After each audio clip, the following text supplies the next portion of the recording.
Hello. Hello. Hello.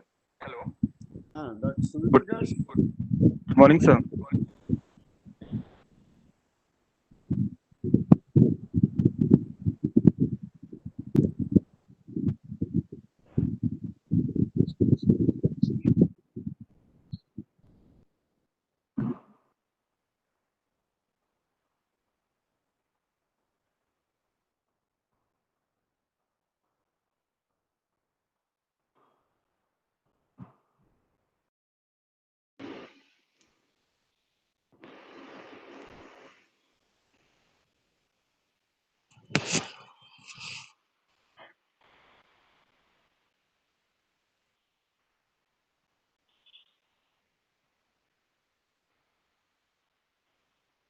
Raju, am I audible? Hello? Yes, sir, you are audible. Okay, thank you.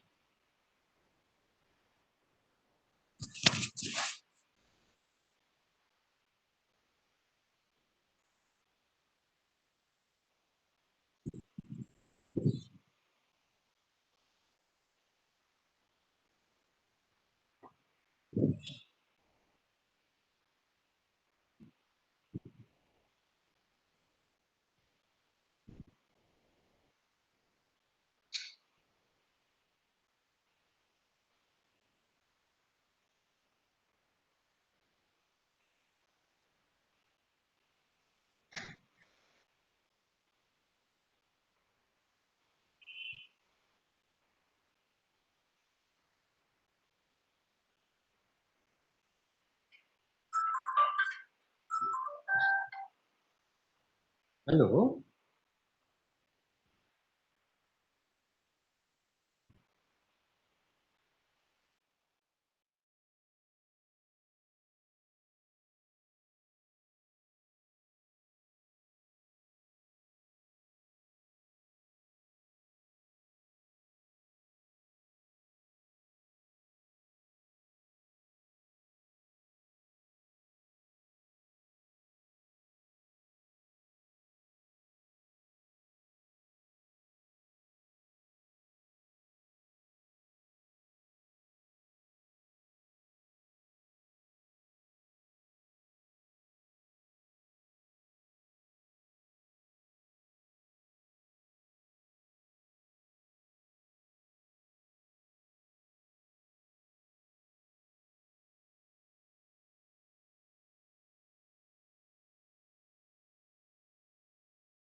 Raju, Mr.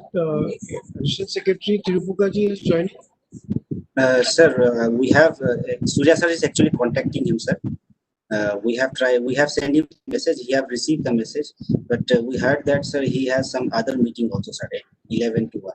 most probably, sir. So But we are, my secretary had called me that he should be invited. That's why we included him. yes, sir, we have sent all the invitations, sir. Okay. Yes, sir. Good morning, everyone. We will start our program very shortly. Thank you. Kindly bear with us. Mr. Thapa, good morning. Are you able to hear me? Good morning, sir. Welcome, sir. Yes, sir. You are. Okay.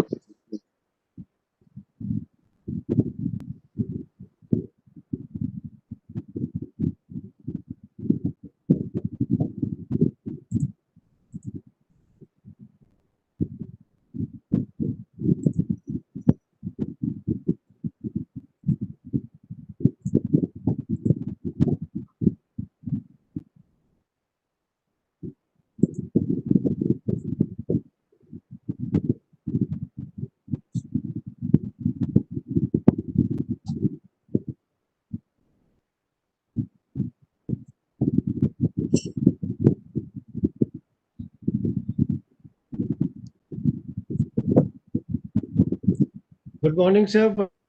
Sharma sir, how are you feeling now? Good morning. Good morning. All well. Yeah. Well, thank you. Surya, sir, I think we can start, right? General Hasnan has also joined, it seems. Yes, sir. Raju, please start. Huh? Okay.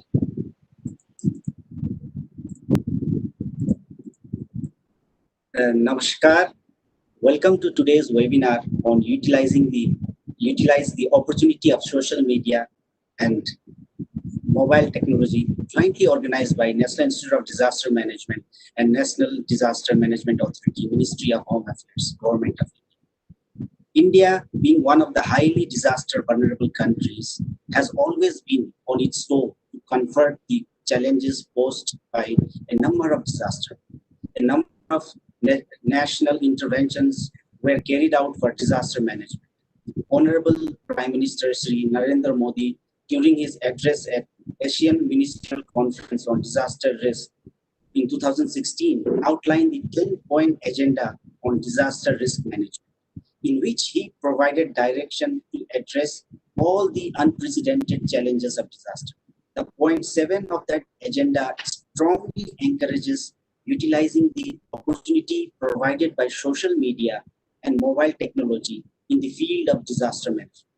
Today's webinar is directed towards sensitizing, institutionalizing, and promoting exchange of information, knowledge, and innovation on understanding the opportunities provided by social media and mobile technology, and recognizing the potential of social media for all aspects of disaster risk management. To enlighten us in the theme of the webinar, in the inaugural session, we are graced by the presence of Sri GVV Sharma, Member Secretary, NDMA, Lieutenant General Said Atta Hasnan, Member, NDMA, Dr. V. Tirupogga, IAS, Additional Secretary, NDMA, Major General Manoj Kumar Bindal, Executive Director, NIDM.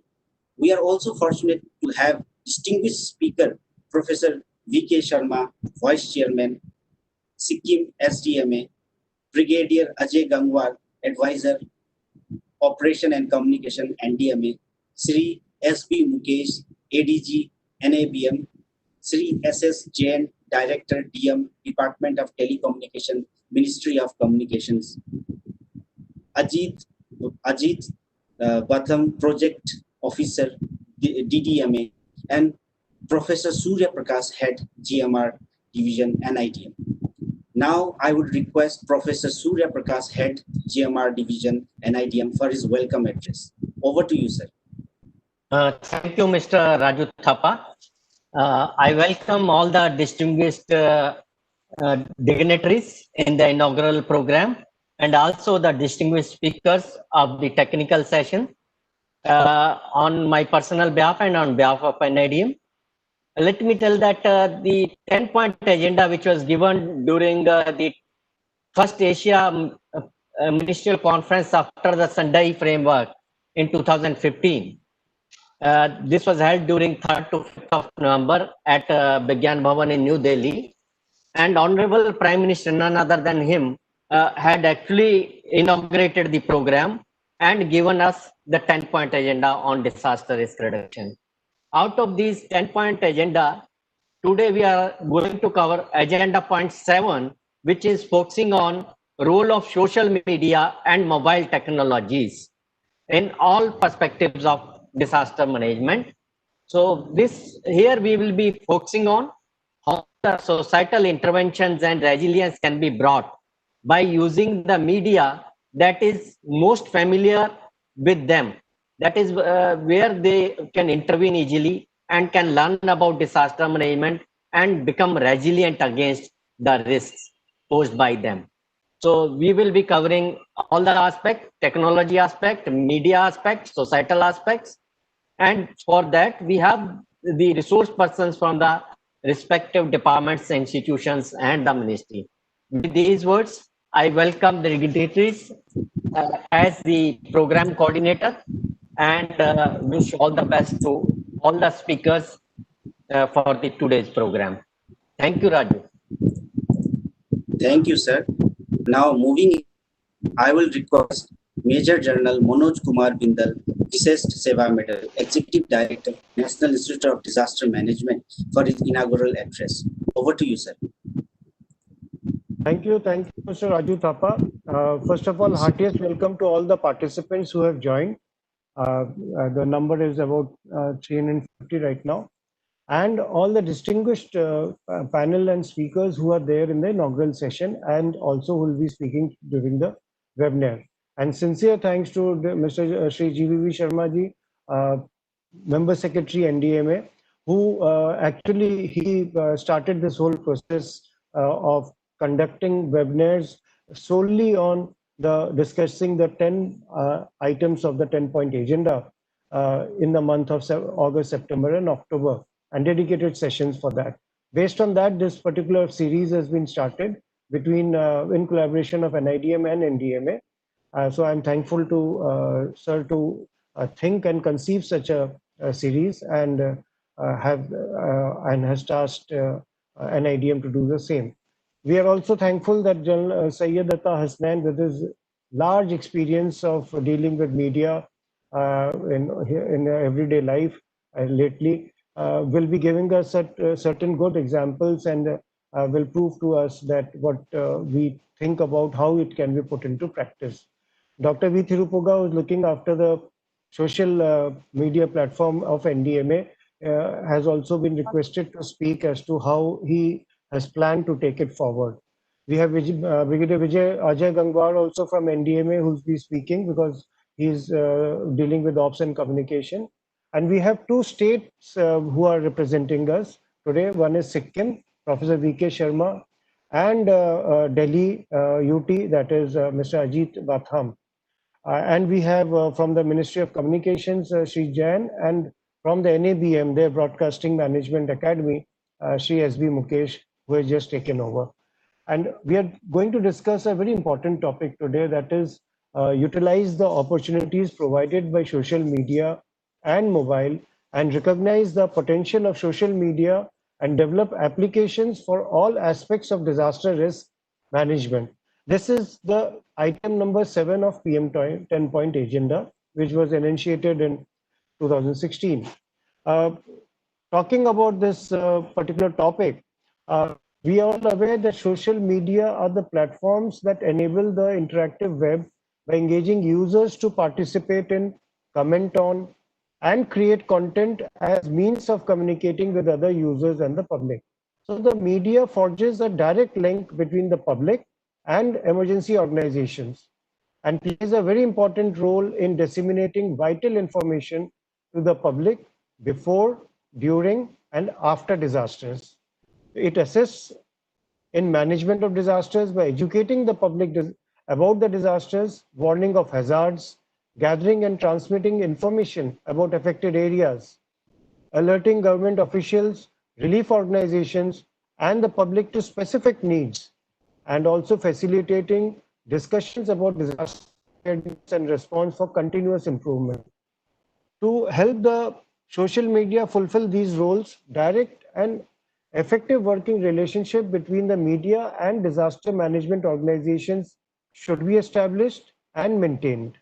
Experience has shown that regular interaction with the media before a disaster strikes aids the effective flow of information and lays the groundwork for effective working relationship in the aftermath of a disaster.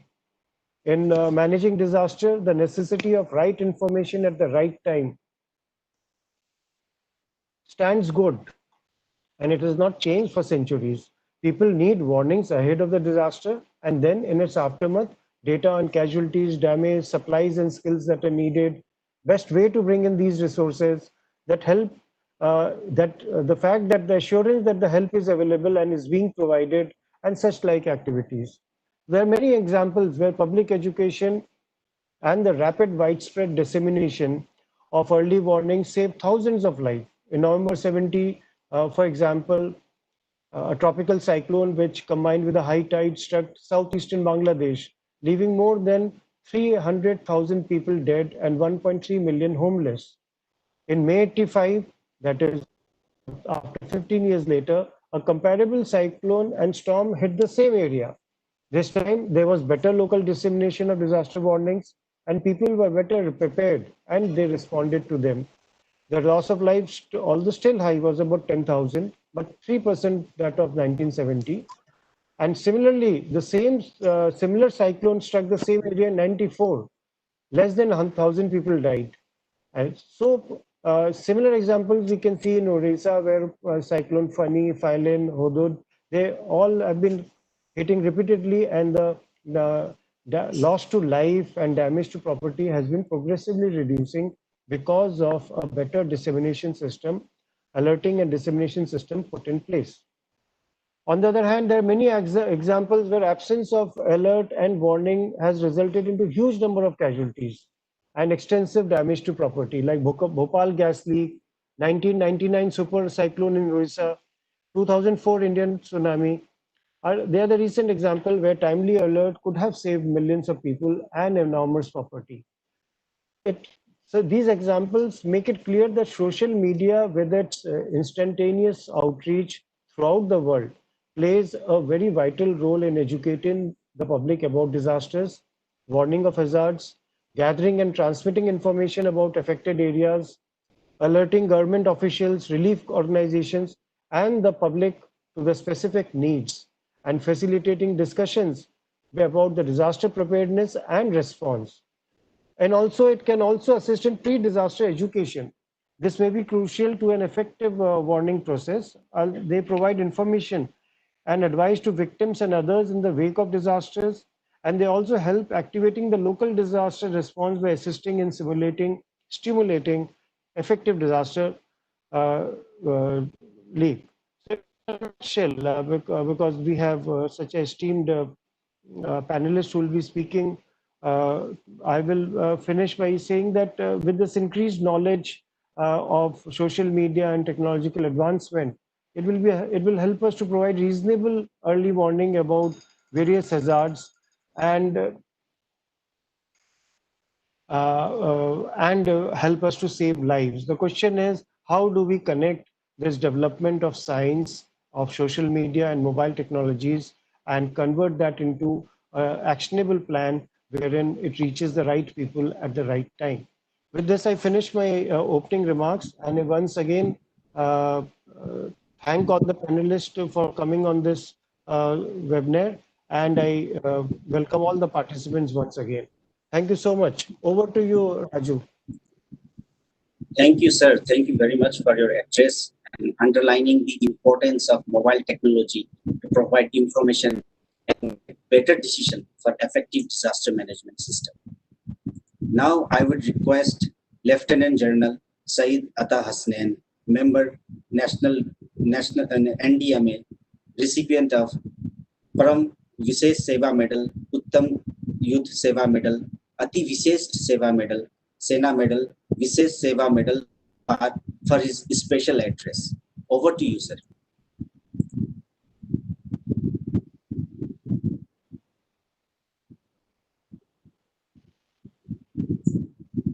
Sir, you are not audible, sir. So you have to unmute.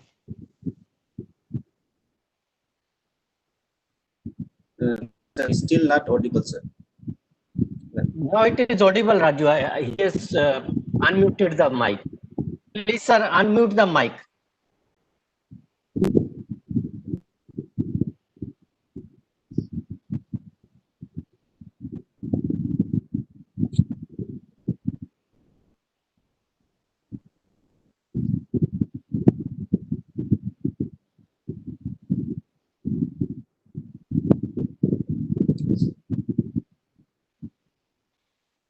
So you may like to remove the earphones and speak directly into the mobile, sir.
Sir, if you remove the headphone, it might help. And take it out from the mobile, sir. You should take it out from the mobile also.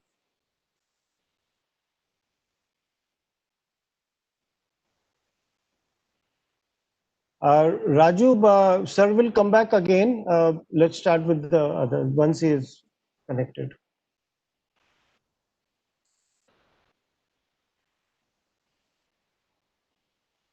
Raju, we can't hear you. Okay, sorry, sir. Now, sorry for inconvenience caused. We will get back with sir. Now, moving ahead, now I will request Sri GBV Sharma, Member Secretary, NDMA, Ministry of Home Affairs, for his keynote address to encourage and enlighten our participant with his vast knowledge and experience. Over to you, sir. Thank you very much. Major General Bindal and friends, Professor Surya Prakash and Professor Sharma and all the esteemed delegates. I hope Lieutenant General Syed Atta Hasnain will join soon. I am very happy that NIDM has come forward for holding these series of events on very, very important topics of 10-point agenda, which has been enunciated by the Honorable Prime Minister of India. These are very important, essential ideas which are crystallized from the Disaster Management Act and all the requirements of various stakeholder organizations in the country. So today, the theme is about the use of social media and the mobile technologies in the context of disaster management. I would like to highlight that the first point, which is generally not understood, is that communication through social media is a two-way process. It is not a single line command. It is not that we want to share some information, therefore we have something to share, so we share with the public. It just does not end like that. It is necessary to have a participatory element. It is necessary to have a dialogue with our stakeholders, and especially in the context of disaster management, the organizations which are involved in disaster response activities, like the National Disaster Response Force, the State Disaster Response Force, and the coordinating agencies like the Ministry of Home Affairs, in their social media interaction, it is necessary also to get the feedback from the affected people, that what is the communication from their side, people who are affected or people who have apprehensions regarding disasters, in what manner they would like to communicate with the system, and for communicating the system, either for raising their queries or for giving any specific alert or giving any specific information regarding a disaster. In all those matters, we should be able to get the feedback in a willing and in a participatory and in a timely manner. So for which it is very, very important that people at our end have to be clear that this is a two-way communication process. It is not just a single side that we just have something to share, so we share, irrespective of whether somebody follows it up or not, or whether somebody has alternative means of communicating with us and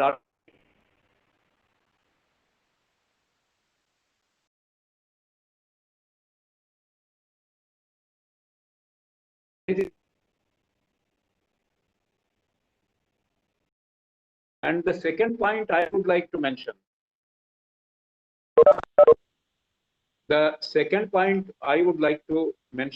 as very important in our social media interactions with the public at large is that whatever we communicate should be based on truth.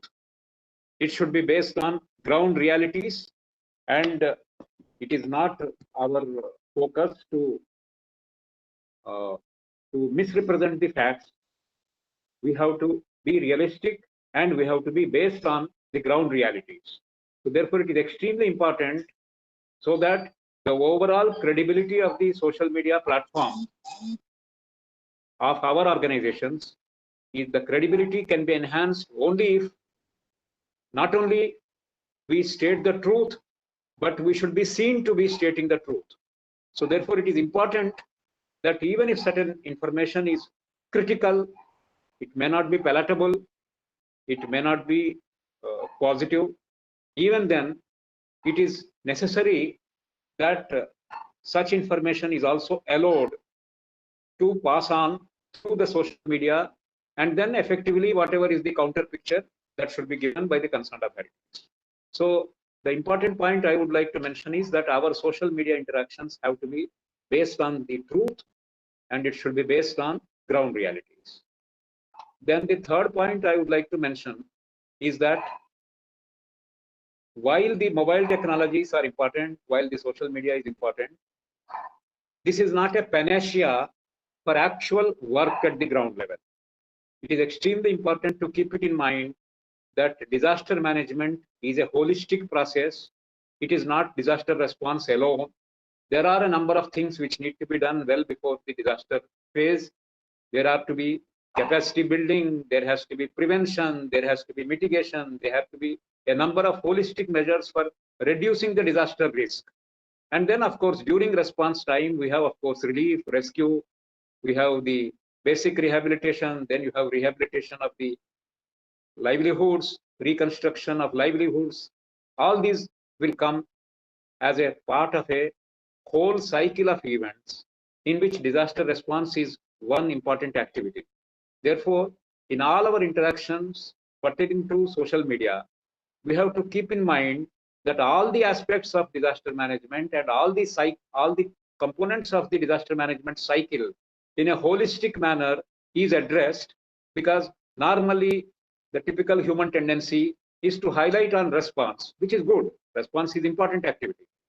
But at the same time, what is behind response, आपदा को सामना करने के लिए पीछे क्या क्या करना पड़ता है और इसके लिए क्या क्या तैयारी करना चाहिए, ये सब मामला भी सोशल मीडिया के इंटरेक्शन में हम लोग समझना चाहिए और इसको भी कम्युनिकेट करते हैं.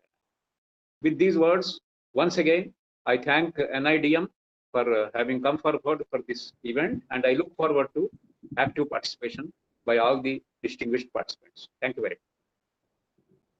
Thank you very much, sir, for your thought-provoking address and underlining the importance of mobile technology as a two-way approach to necessarily enhance adaptation capacity and support feedback, ensure information access, and enable the active participation to reduce the vulnerability. Like you have said, mobile technology are appropriate for providing these needs to improve our resilience.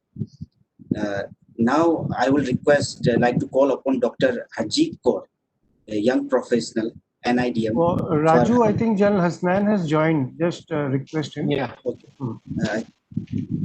Now, okay, sir. Okay, yes, sir. I can see. Yes, sir.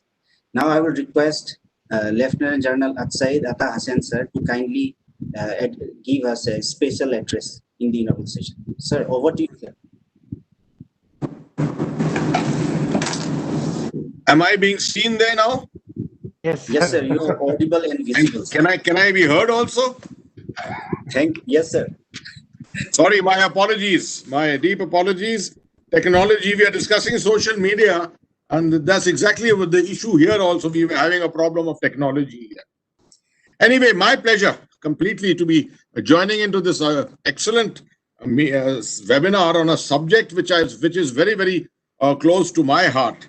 And besides the usual experiences that people have had, I would like to add for interest that how closely natural disasters and hazards, the situations that they produce, how close they are to the situations which are sometimes produced by security hazards.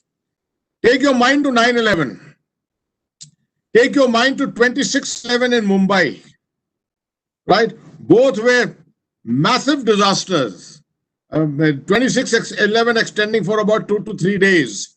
Try and relate to it because many of you will be able to remember the images which were coming to your mind at that particular time. Now, also try and relate to the Kashmir floods. When the Jhelum overflowed the banks, the embankment, and went into the complete landscape of Srinagar, what was the situation at that time? I would say that if you are a person in authority, particularly if you are a person in authority, you are going to feel so isolated because you just won't know what to do. You are helpless. And you find that your communications, in the sense your physical communications of being able to move here and there, are all cut off. In Kashmir, even the mobile communications was completely swamped completely. In other areas, like in the case of 26/11 in Mumbai or earthquake situations, etc., you still had your mobile towers functioning in certain areas, etc. But you'll find that the public also, the first thing which happens in the mind of an individual in a disaster situation is a sense of isolation. Main akela hoon. My family is alone. I am alone, and there is a sense of panic. I think the great thing can do, which social media today, is the aspect of human connect.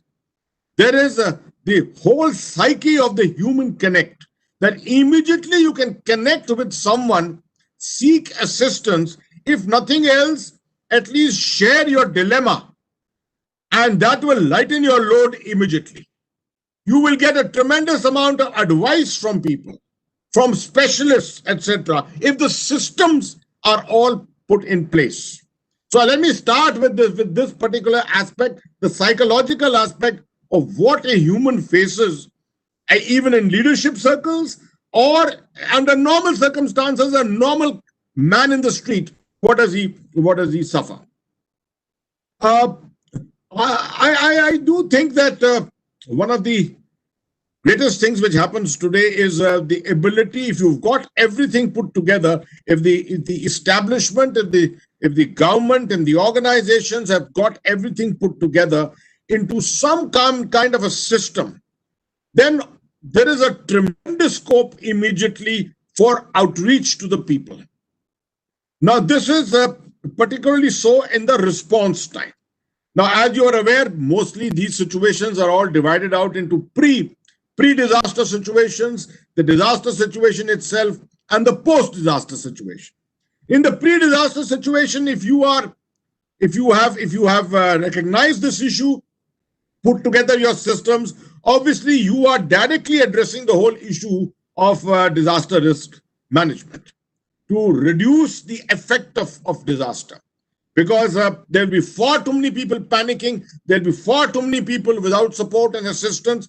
Here it is to stabilize their minds, stabilize their environment, and allow them to seek assistance in a much quicker time frame if they are networked already, and more important, if they are aware. So that brings me to this whole subject of awareness. Today, we think that a lot of people are linked on social media, for example, on WhatsApp, or maybe even on Facebook and Twitter. Let me assure you my experience. I do feel that a very large majority of those people have no idea what to do with these platforms. They're using it for all kinds of negativities. They're using it for all kinds of other purposes.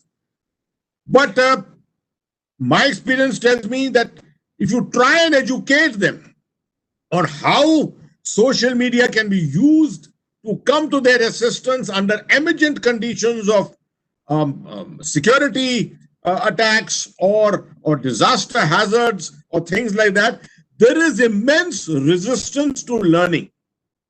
And this experience comes from recent days when I find myself on social media, when I'm putting out things which the NDMA is doing, which the NIDM is doing. I find the levels of interest so abnormally low. But the moment I put out something on the Sushant Singh Rajput case, I find hundreds of retweets. So this is human psyche. Human psyche, the realization is just not there. So we all as disaster managers, it is up to us how we bring a sense of interest, a sensitization to the dangers which lie before them, to the people, and sensitize them to the power of social media, of what is available with them in these platforms and how can they be used more effectively. This, I think, is one of the very, very important aspects of social media connected to a disaster risk reduction and disaster management.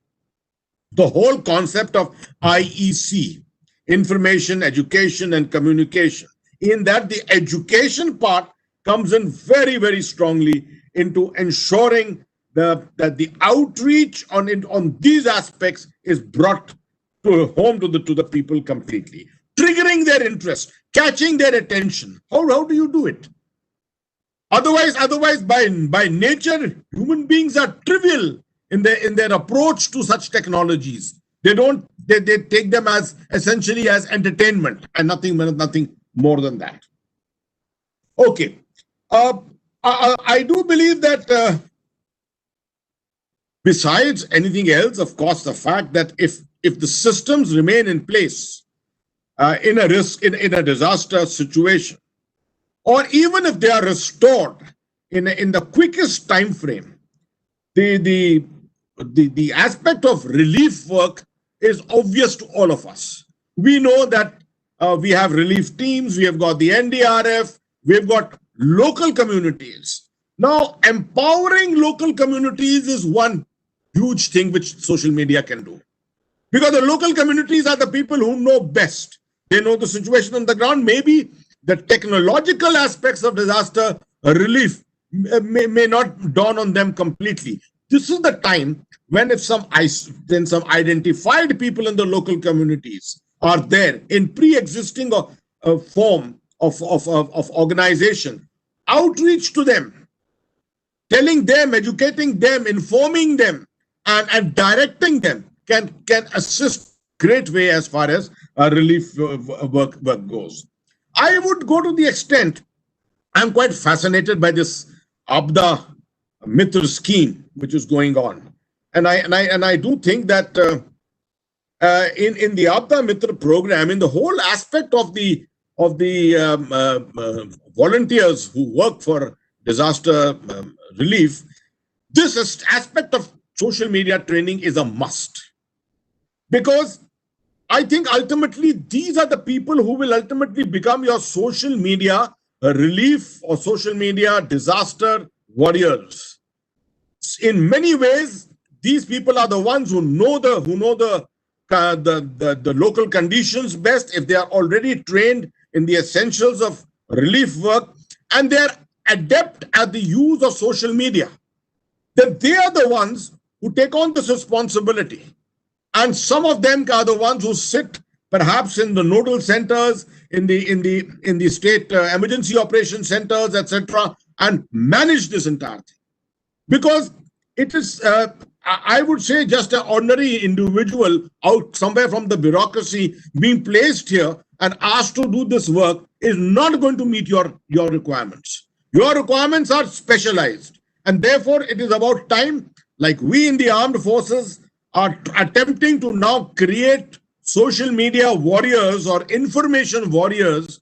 I think the disaster management world also now needs to create disaster relief social media warriors. This could be a very, very important thing for the future.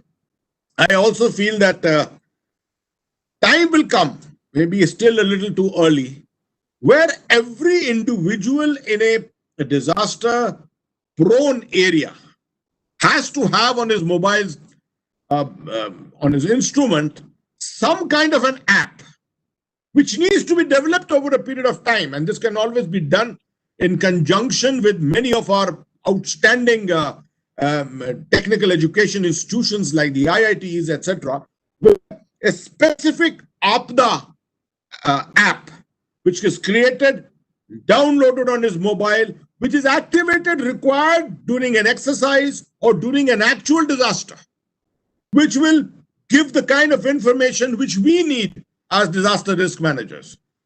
We need to sit on this, work on this, identify it, see the parameters which are required for it, and perhaps instead of pushing buttons at the last minute when a disaster takes place, you have got a ready-made app in your hand, which all you do, you have to press, you have information available on that, and it connects you with the different people concerned in the district or the state, etc. So this is another area which I would strongly recommend that we start examining it. The third other very important thing to me is the psychological aspect, the psychosocial aspect, because behavior patterns here change during hazards. And you don't know how people are going to react, what kinds of panic is going to be there. There is going to be a tremendous amount of misinformation which needs to be corrected through the correct information. And therefore, guidance in a psychosocial form needs to be sent out in the form of bulletins or whatever it is, understandable, decipherable language which people can then understand. I'm coming to the end of my this thing. I do think that there are 6 or 7 issues which we just need to take stock of, and I'll just flag them. One is, I think, the aspect of listening to public debate. There must be more public debate, and through social media, we should be able to reach out to the communities who are vulnerable to disaster. Monitoring of situations as they exist once a disaster has struck. Subsequently, the third issue which I would like to highlight is extending an emergency response and the management of it. Then is creating the right social cohesion in an area where a disaster has struck. Then furthering the causes of the people who have been struck by the disaster, including the charitable causes, including connecting with NGOs, etc. All this can be done through the social media route. Enhancing research, this itself through connectivity through social media in a pre-hazard kind of situation. And I think very importantly, the whole aspect of curbing rumors. Social media itself gives rise to rumors. But social media is also the instrument which can be used to curb rumors. And so these are some of the issues we need to look at more comprehensively. Out of them, the issue which I would put my finger to today is the aspect of trying to develop a APDA app for the future, a national APDA app for the future, maybe a state focused APDA app for the future.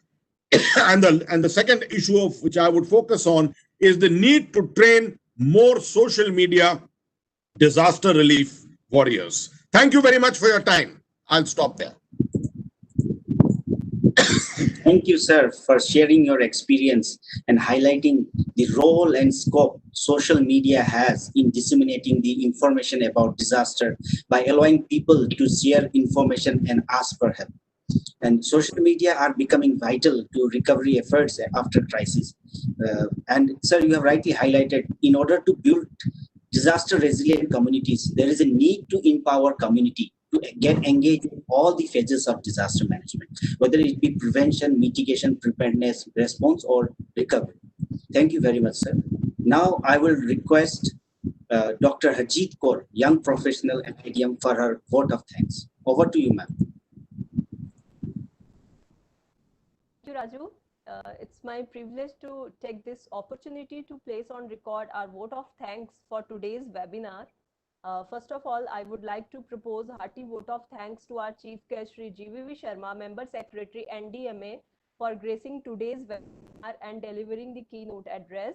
I wish to express my sincere gratitude to Lieutenant General Syed Ata Hasnain, Member NDMA, and Major General Manoj Kumar Bindal, Executive Director NIDM, for sparing their precious time from their busy schedule for providing encouragement and support to all of us. We are grateful to Shri GVV Sharma ji, Member Secretary NDMA, for his enormous cooperation and support in organizing of this webinar series on Prime Minister 10-point agenda. Also, I wish to express my gratitude to Major General Manoj Kumar Bindal, ED NIDM, for providing innovative and encouraging environment, moral guidance, continuous enthusiasm, and valuable suggestion throughout NIDM endeavors.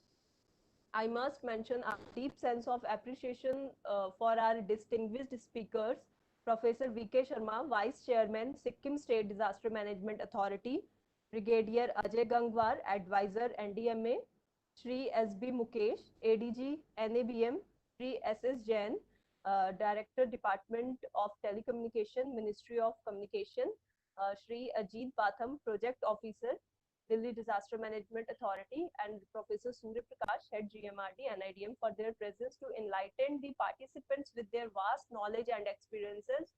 I hope this webinar will be a fruitful one and all the participants will have some takeaways point from this program.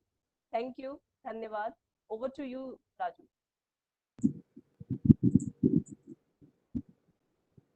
Thank you, Dr. Harjeet Kaur. With that, we have come to the end of the inaugural session. Now, moving on to the technical session, we have some senior level resource person, experts, professional, and functionaries who will with their vast, long, meaningful experience will enlighten us in this session. And then at the onset of the technical session, I welcome all the distinguished speaker participant who has joined us through Cisco WebEx platform and several others who are watching us through YouTube Live. Your active participation is important throughout the session. You can enter your questions in the question answer chat box, and we will have the question answer session and the end of the webinar when after all the presentation from the distinguished speakers are over. Now, for our first presentation, we have Sri S.S. Jain, Director, Disaster Management, Department of Telecommunication, Ministry of Communication. Sri S.S. Jain has played a pivotal role in implementation of National Cyclone Risk Mitigation Project during his tenure with NDMA. Over to you, sir.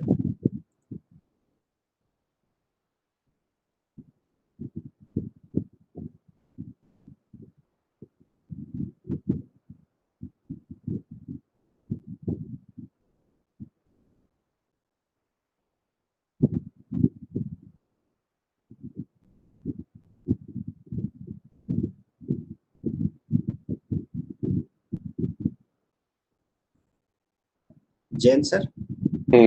Thapa, just a minute. Okay.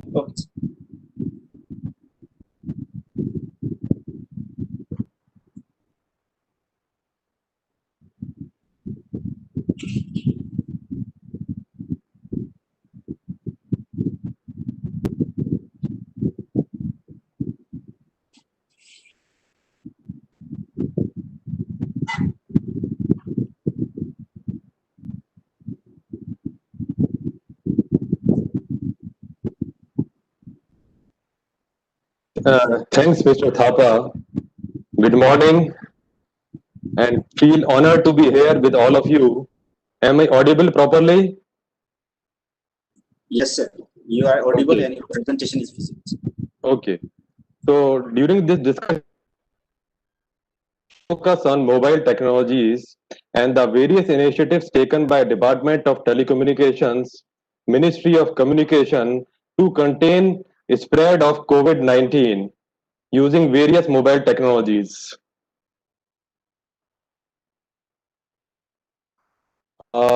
Now, these are the major initiatives taken by Department of Telecommunication. First one is COVID-19 Quarantine Alert System, abbreviated as CQAS. Second is COVID-19 Savdhan Platform. And third one is Shram Setu, Bulk Migrants Tracking and Reporting System. Let me switch over to CQAS. Now, first thing which comes to mind is, what is the need of CQAS?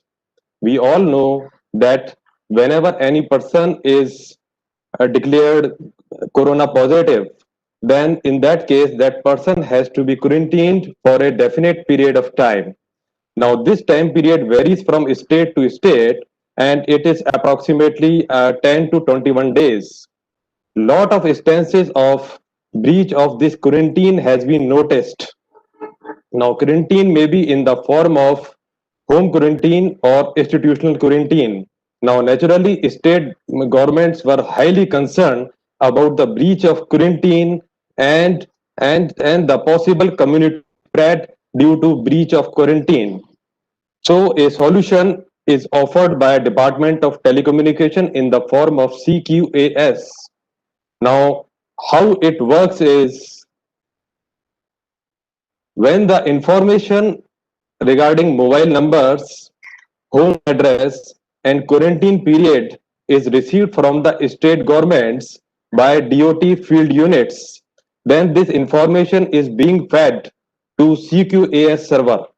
Now, CQAS server is centrally available at a particular location in Delhi. This server is having integration with all major telecom service providers, Airtel, Voda Idea, Reliance Jio, and BSNL.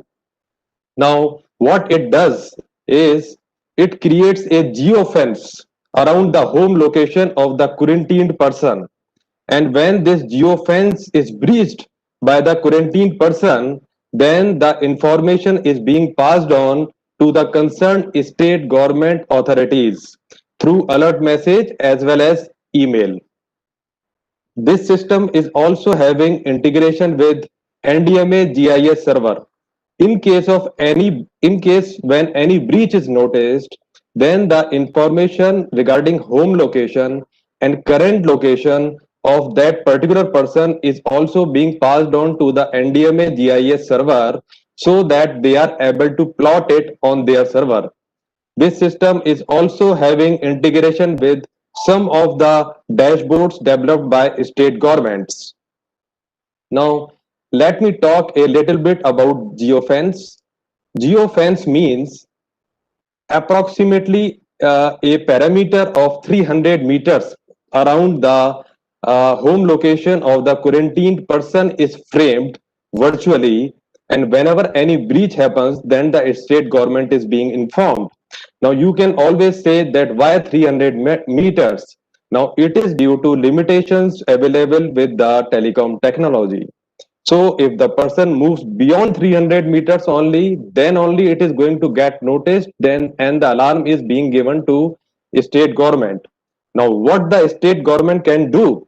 State government can issue warning to such type of persons, can send them to institutional quarantine, as well as can lodge FIR against such type of people of frequent violations. Now, these are the salient features of this system. This system is available 24/7, scalable, developed indigenously. Now, naturally, you can. I think most of the people are going to have this question in mind: that what if the mobile is switched off, or if the mobile is left intentionally by the quarantined person at a particular place? Then in both the cases, the system is designed in a way that through trackings of the location of the person, the state authorities are going to be given alert in both the cases. The system is robust scalable, and it works for both smartphone and feature phones. This doesn't require any configuration by the quarantined person. It is having integration with NDMA GIS portal, and it has got proper legal sanctity under Section 5, subsection 2 of Indian Telegraph Act. Now, let me talk about the utilization part. This system has been used widely by the state governments, and more than 24 lakh numbers monitored by this system, and more than 17 crore alert messages have been sent to state government authorities. At present, more than 1 lakh active users, active targets are being monitored through this system. Now, let me switch over to the second initiative by Department of Telecom, which is COVID-19 Savdhan platform. Now, again, the question is, what is the need? Let me explain to you in simple words that during COVID-19, lot of state governments expressed need to send location-specific alerts to the people residing in that particular area. Like, if any zone in a particular city is declared as a containment zone, then naturally the state government would like to inform all the residents who are putting up in that containment zone that this is declared as a containment zone. You please don't venture out of your homes.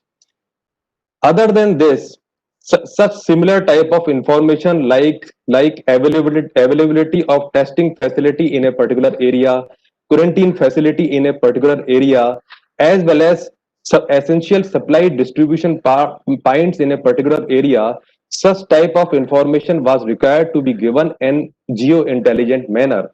So for this COVID-19 Savdhan platform was developed by DOT.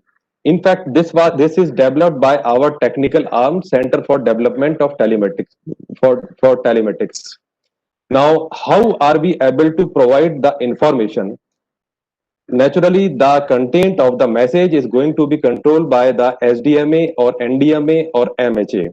They are the message controlling agency. What is being done at SDMA or NDMA level is they simply use a graphic user interface and simply draw a polygon on the screen to finalize the area in which the message is going to be sent through the mobile phone.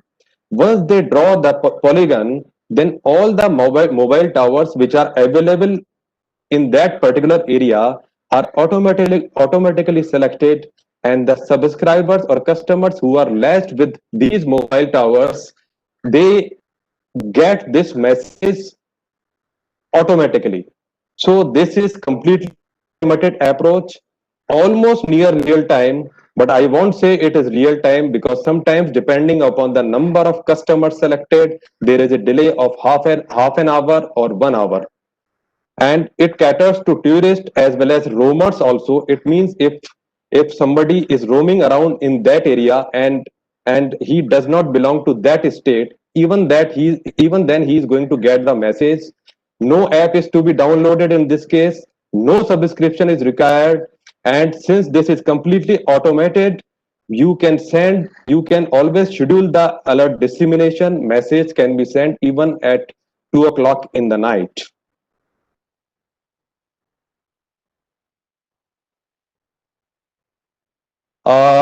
Further, this system is being used since last 4 months, and this system has been utilized to send location-specific alert messages in case of Cyclone Amphan and Cyclone Nisarga also. So basically, what we are doing utilizing this system is that we have brought alert generating agencies and alert disseminating agencies on one platform. If you look at this slide, on the left side are alert generating agencies. At present, the integration is there with IMD and CWC. And on the right side are alert dissemination agencies. At present, the integration is there only with telecom service providers.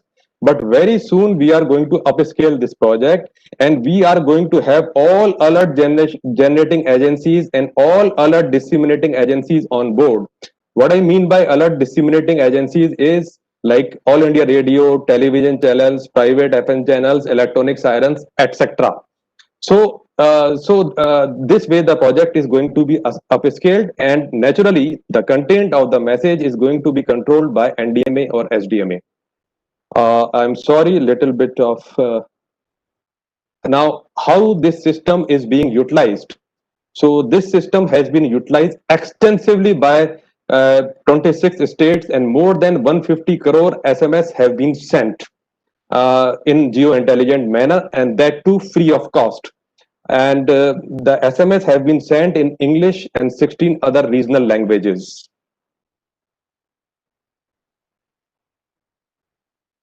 The system is based upon Common Alert Protocol, which is ITU standard. This system was under development since last 2.5 years, and during Kerala floods also this system was used on trial basis. System, as I have told, the system was used during cyclone Amphan and cyclone Nisarga also as a special case based upon the request received from Government of West Bengal and Government of Odisha. Now let me switch over to Shram Setu, which is bulk migrant tracking and reporting system. You know, as we all know that post lockdown, a huge migration of laborers and people happened to their home states. Now, naturally, this was a cause of concern for the state governments, because these people who are migrating from other states could have been a source of potential virus spread. So the state governments, they wanted to know the approximate numbers of migrants who have shifted to their state, as well as their locations. Now what was the intention of the state government was to ramp up the testing facilities, quarantine facilities, isolation facilities, and to create awareness in the areas where mass influx happened. Solution was given by Department of Telecommunication, and what we did is that we started analyzing telecom data state by state, and pre-migration and post-migration basis. When you analyze telecom data, then you immediately come to know that how many people have moved out of the state and how many people have moved into the state. How it happens is, suppose post-migration, if we are finding that few lakh numbers are missing from the telecom data, then it can be safely presumed that these people have moved out of the state.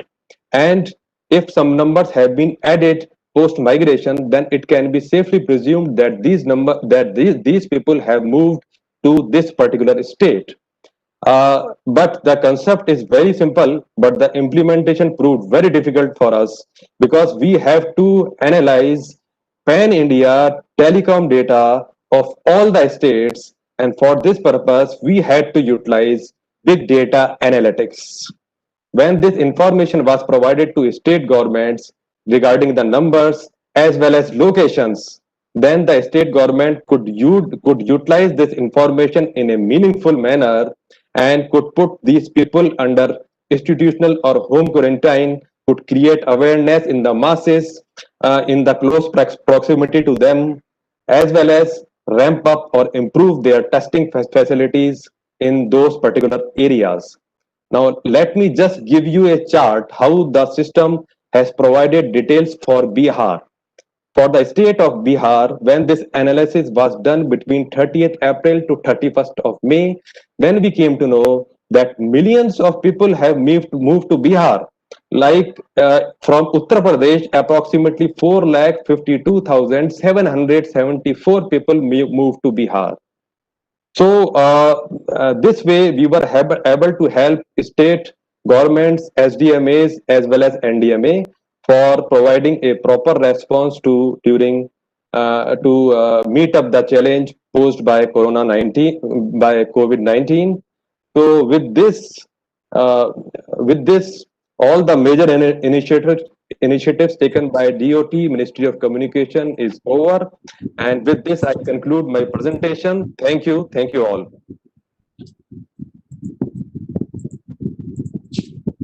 Thank you, sir, for your presentation and highlighting the COVID-19 quarantine alert system, which prepares a list of mobile numbers, segregate them on the basis of telecom service provider and the location data provided by the telecom companies to create geofencing. And you have also highlighted the scope and mechanism of function of COVID-19 Savdhan platform and Shram Setu app. Thank you very much, sir. Now for our presentation, I would request Brigadier Ajay Gangwarji, Advisor, Op and Communication, National Disaster Management Authority, Ministry of Home Affairs. Over to you, sir. Thank you, Mr. Thapa. Am I audible? Yes, sir, you are audible, sir.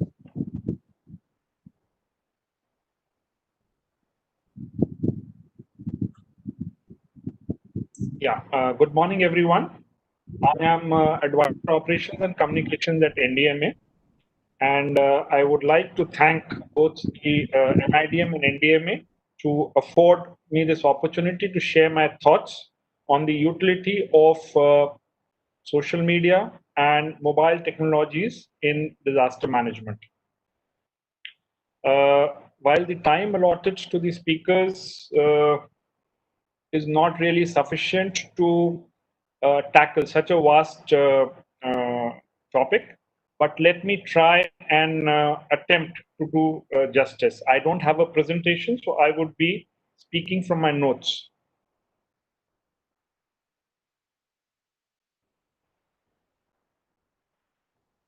The social media definition has already been covered and is well known to us. Suffice to say that the accessibility and the scalable communication techniques that the social media provides has substantially changed the way organization and communities interact, and the individuals also. There has been a study by the American Red Cross which shows that more and more people are turning towards sites like Facebook, Twitter, etc., to learn about emergencies and disasters which are unfolding. Both to get information about such events and to check on their family and friends. The Facebook, YouTube, and Twitter are the most popular social networking sites that people turn to during natural disasters. General Hasnain has already highlighted the importance of the human connect that the social media provides during such disasters. It's a very important aspect and utility of social media. We have seen good examples of effective use of social media during the Uttarakhand disaster, the Chennai floods, Kerala floods, Fani cyclone, and many other disasters in India. The social media has been very effectively used in these disasters. Now, research has identified 4 primary ways in which the individuals use social media technology during the disaster management. First and foremost is, of course, to know the well-being of their near and dear ones. So the family and the friends communication is facilitated by the social media platforms in disasters. And of course, the most popular are the Twitter, Facebook, and to a lesser extent, the blogs that are there. Situation updates, the neighbors and the communities share critical information between each other, such as road closures or closing of certain utilities, power outages, and other related information about damages, etc., are exchanged, and this provides. In a number of cases, the citizens rely more on these social media platforms for it rather than the traditional channels like the television, radio, etc., which could be disturbing trend at times, but no, that's the fact of life. That's the way of life today. The social media platforms are also used by the citizens and individuals to exchange information about accessibility to various services like first aid points or where the aid is getting distributed, relief material is getting distributed. Such like information is also exchanged over the social media. Certain characteristics of social media, very quickly, I would like to cover, which has helped in this role of social media in disaster risk reduction. It is decentralized. No one entity is controlling the social media, and it facilitates democratic way of functioning, peer-to-peer interaction, and it is inclusive. People from all walks of life can connect to each other and have access to the facilities that are provided on the social media. The connectivity is ubiquitous. It facilitates collaboration, and it encompasses various formats like text, video, photographs, PowerPoints or PDF documents. And social media platforms today offer exchange of more than one form of content. Moreover, the social media now, these interactions are interconnected. These platforms are interconnected, and you can interconnect, between various social media platforms. This particular form of communication is also device agnostic. It can work on mobile, simple mobiles. You can work from computers, tablets, etc. And it provides for communication, both before the disasters and during and after the disaster. The latter, of course, depends upon how much infrastructure is damaged, but as the internet connectivity and other connectivity gets restored, the social media becomes more and more widely available even post disasters. And I will now like to cover, the use of the mobile technologies and use of social media in various phases of disaster management. I'll cover that quickly in 2-3 minutes. And then I would like to share some examples of effective use of social media as well as mobile technologies separately at the end of my talk. So coming to the mitigation phase, social media and mobile technologies can be very effectively used for risk appraisal and vulnerability assessment of communities and localities. It can be a great enabler to facilitate community involvement in mitigation projects, its implementation and monitoring. For dissemination of guidelines and codes, example, the building codes that we have, the mason training manuals are there, the user handbooks for house building in various scenarios. These platforms use help in dissemination of such information to the community at large, and it can help monitor and maintenance of assets that have been created for mitigation. If you have created a bund or you've created embankment, the communities through social media platforms can give feedback to the government agencies and help monitor and maintain these assets. During the preparedness phase of disaster management, it can be very effectively, both these technologies, the social media and mobile technologies, can be used for alert and early warning dissemination. It can be used for community awareness, for dissemination of advice and preventive activities to the communities. It can also be used for monitoring whether these advisories and these efforts are getting implemented properly. Use of AI coupled with these technologies of social media platform, we could generate models, and I'll give you some examples, and assist in forecasting. Google is doing certain initiatives in this regard. I'll share with you later. These two platforms are also quite effective during the response and the relief phase, in which very quickly the situational awareness can be built about what is the extent of damage and the kind of people who are affected, localities that are affected, and then a targeted response can be facilitated. Crowdsourcing of information has been talked of, and it's been very well covered, and we need to guard against the dangers of crowdsourcing, the reliability of information, but nevertheless, that notwithstanding, it's a very important source of information during disasters.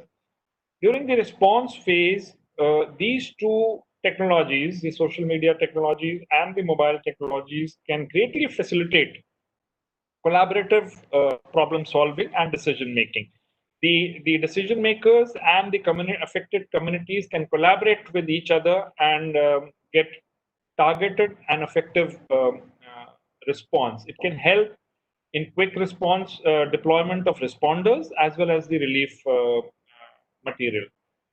The architecture is pretty open, so the community which has got access to diverse kind of equipment and technologies and the responders, can still manage to communicate with each other over these platforms.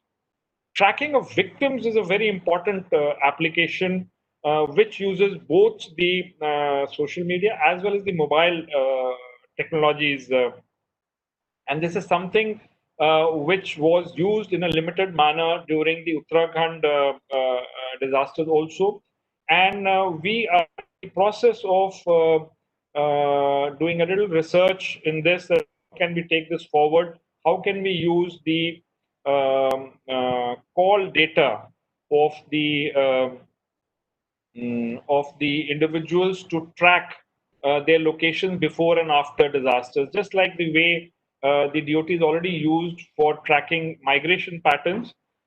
This call information can also be used for tracking down victims after disaster. During the recovery phase, these technologies can be used for information gathering, for public feedback, for decision making, for monitoring of applications, claims, monitoring deadlines for various recovery projects. And they are a great enabler in fostering transparency and accountability in the process of recovery. So these are the various, very quickly I've tried to cover that in various phases of disaster management, how can these technologies be used. I will take another 2-3 minutes and try and give you a sense as to where specifically social media technologies and the mobile technologies can be used. The first is the helplines that we create during disaster, any disaster, they tend to get overwhelmed. And there's always a shortage of manpower. So here the technology can come and use, and you can use the artificial intelligence powered chatbots to interact with victims and other citizens who are in need of information. So this is one area in which social media and such, combined with AI, can really come in handy to help people during disasters. There is an initiative by UN OCHA, which is called the Artificial Intelligence for Digital Response, AIDR it is called. It's an open source software platform which filters and classifies social media messages related to emergencies, disasters, and other humanitarian crises. And using machine learning and artificial intelligence, it tags, the social media messages and creates some kind of a structured data which is reflected on dashboards and maps and used in analytics. So this has facilitated better vectoring of response and aid during disaster. You know what are the hotspots and where the relief and help is required. It has been very useful. Very recently, in the month of August itself, Google has announced a very a good project which is called the Android Earthquake Alert System. Now, to detect earthquakes, you need to deploy sensors, seismic sensors on the ground. You need to have a network of these sensors. Now, this is expensive. This involves time. They have to be maintained, and they have to be connectivity has to be given. What they have done is they have using the reach of the Android platforms on our mobiles. They are leveraging that reach to help detect earthquakes. Now, the Android phones, which have got built-in accelerometers, can be part of the system, and they can act as mini seismometers, and it will be one of the world's largest earthquake detection network. Then another great initiative, what I talked of very briefly earlier, is Google's artificial intelligence-based flood detection and alerting system. They have very recently collaborated with the Central Water Commission to collect data and create certain models for prediction of floods. This is an ongoing effort by the Google in the country. Lastly, I would like to just cover 3 or 4 applications of mobile communications in Terra. These have been covered to some extent by Mr. Jain from DOT. I'll just go a little further. I spoke to you about the usage of locating victims using the call data. That is one application that is there. The second one, like the COVID Savdhan, is the CAP Common Alerting Protocol based alert dissemination system, where the mobiles are used, SMSs, as well as cell broadcast technology can be used to provide alerts and early warning to the public at large. And lastly, apps are a very important mobile technology. And we have seen now good apps like Mosam by IMD and the Damini app. These apps are now surfacing, and they are coming of age, and they are very useful in DRR. With this, I'll end. Thank you very much for your time. Over to you, Mr. Thapa. Thank you, sir, for your presentation and highlighting the pivotal role played by social media in disseminating the information about the disaster scenario by to the people seeking to contact family and friends in disaster zones and seeking information regarding food, shelter, and transportation. So you have rightly emphasized the implementation of AI technology, machine learning, and big data that has also enabled people with the multi-dimensional use of social media with the help, which has helped them to create a kind of spatial data infrastructure, making the fundamental of policy, protocols, and way to exchange information and on ongoing priority. Such sharing of data will also help both the responder and survivors to create a new best case scenario. Thank you very much, sir. Now, for our next presentation, we have with us Professor V.K. Sharma, Vice Chairman, Sikkim State Disaster Management Authority. I would request Professor V.K. Sharma to kindly share his experience with the participants. Over to you, sir. Thank you, Mr. Thapa, and thanks for inviting me in this very important webinar. I'm really enjoying it since beginning, and I'm so happy that NIDM and NDMA has taken this important topic, and they are discussing all 10 points, which Honorable Prime Minister has given in 2016 in the Asian Conference.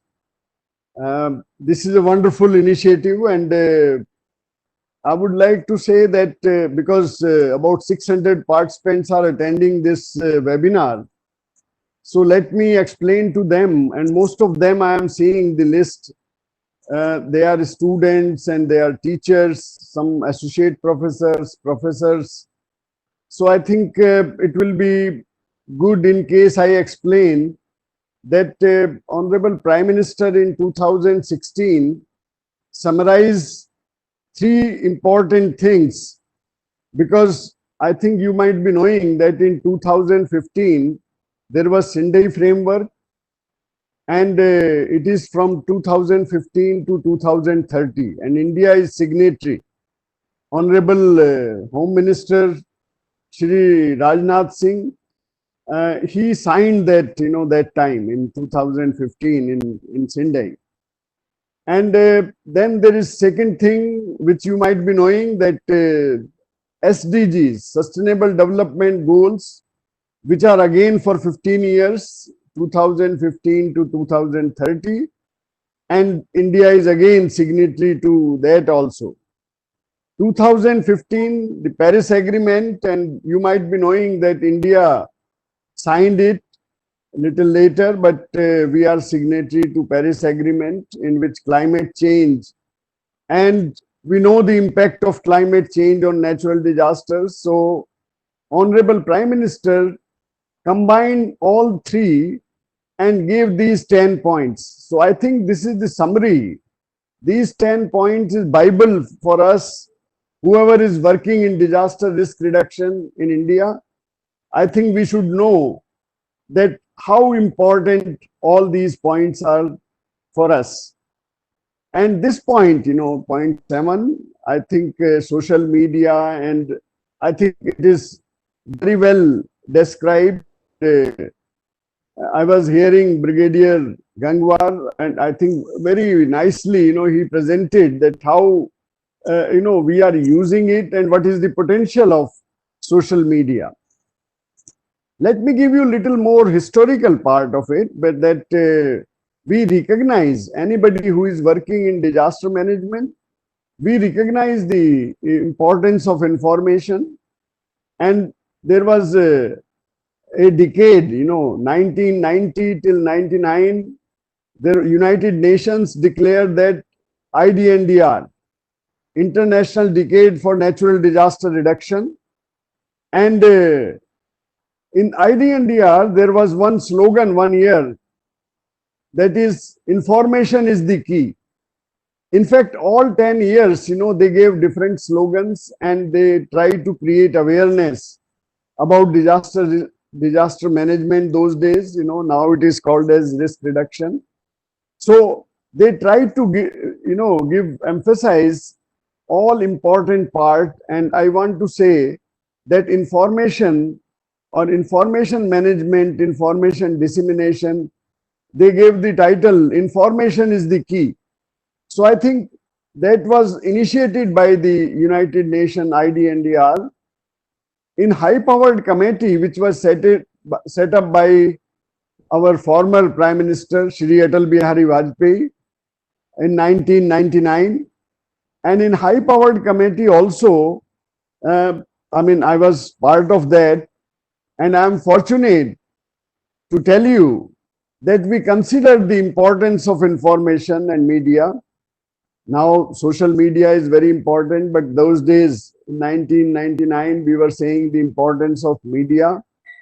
We organized a all India conference, on importance of media for disaster management, which was inaugurated by none other than the President of India. President of India came, to address that, because the title was so important, that media, the importance of media in disaster management, and we discuss all these points which is given by Brigadier Gangwar, that in every aspect of disaster management, it may be pre-disaster, it may be at the time of disaster, it may be in post-disaster thing, even in the developmental stages, the media is important. Now social media is important. Now I am coming to the point that today we have a structure.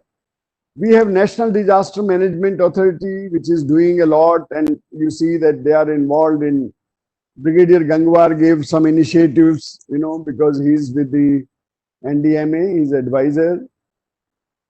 SDMA, I think SSDMA, the State Disaster Management Authorities, they have very important role, that how they should use the social media. Because I think the importance is known. Importance we have seen in last few disasters.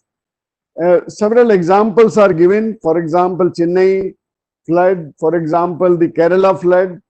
And in Kerala flood, I think even the tutor, tutor played very important role, and helped government, non-governmental organizations, victims, and I think very. And after that, Twitter wanted to have MOU with the NDMA, because they came to us that with Sikkim, they wanted to sign MOU. So we said that in case you do it with NDMA, then automatically all these states will be attached. And we can understand the importance of Twitter, that how quickly, we can disseminate information and how quickly it can go to the community. The only thing is that in case there is a wrong information, that will also be disseminated that quickly again. So that is the only fear, and that's why we were looking towards NDMA, that what action they take. And in case NDMA accept that, then we have no problem, because they know much better than which platform, which media is more suitable, particularly in disaster situation when there is this kind of thing. So anyway, WhatsApp, and all these states, I'm aware of Bihar, I am aware of Uttarakhand, I am aware of Kerala, I am aware of Tamil Nadu, of Sikkim. I think each and every state now using WhatsApp. There are, in Sikkim we have 3 WhatsApp group. One is weather forecast, and we are giving it, to not only to all officers, we are giving up to the panchayat level. And anybody, all NGOs, the academic institutions, anything which is coming from IMD, you happily disseminate it on this platform and on this WhatsApp. And this group is there, which is very big. There is another group, which is Disaster Management Information Group of Sikkim. And any small thing, even landslide, even one house is affected, even one person is injured, that information will be disseminated to the community, to the whole district, and immediately, and what action is taken, and everything is so transparent that people know that what is going on and what is. So the third, we have the third WhatsApp group, which is again giving information,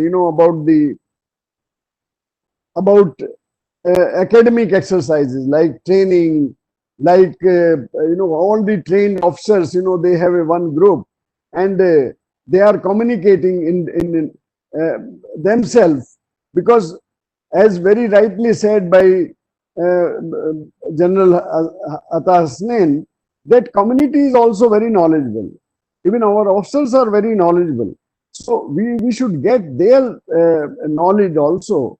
So they are talking to each other and they are informing us that what they are lacking and what kind of capacity is required. So I think that kind of thing we are doing in Sikkim.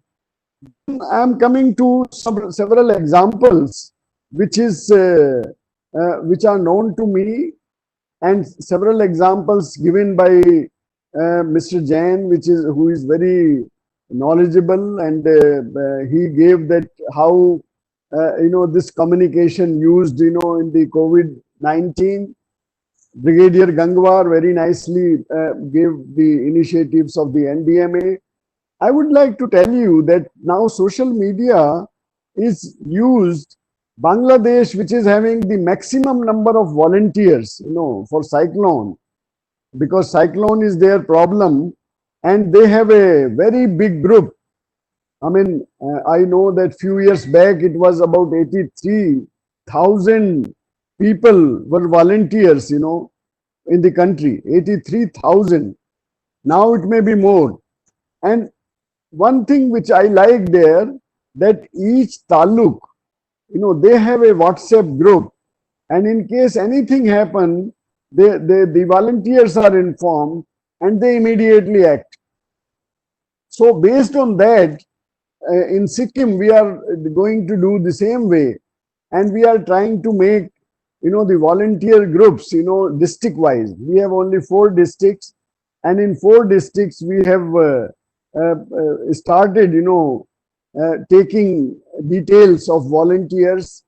We are trying to give even training program on mobile, through mobile, because they will not be able to come to Gangtok or to Delhi, and we will make modules, or we will request NIDM, to make module and train them in disaster preparedness, in disaster, response, And because there is a very, very good group which is coming forward, not only civil defense, but other people also in Sikkim.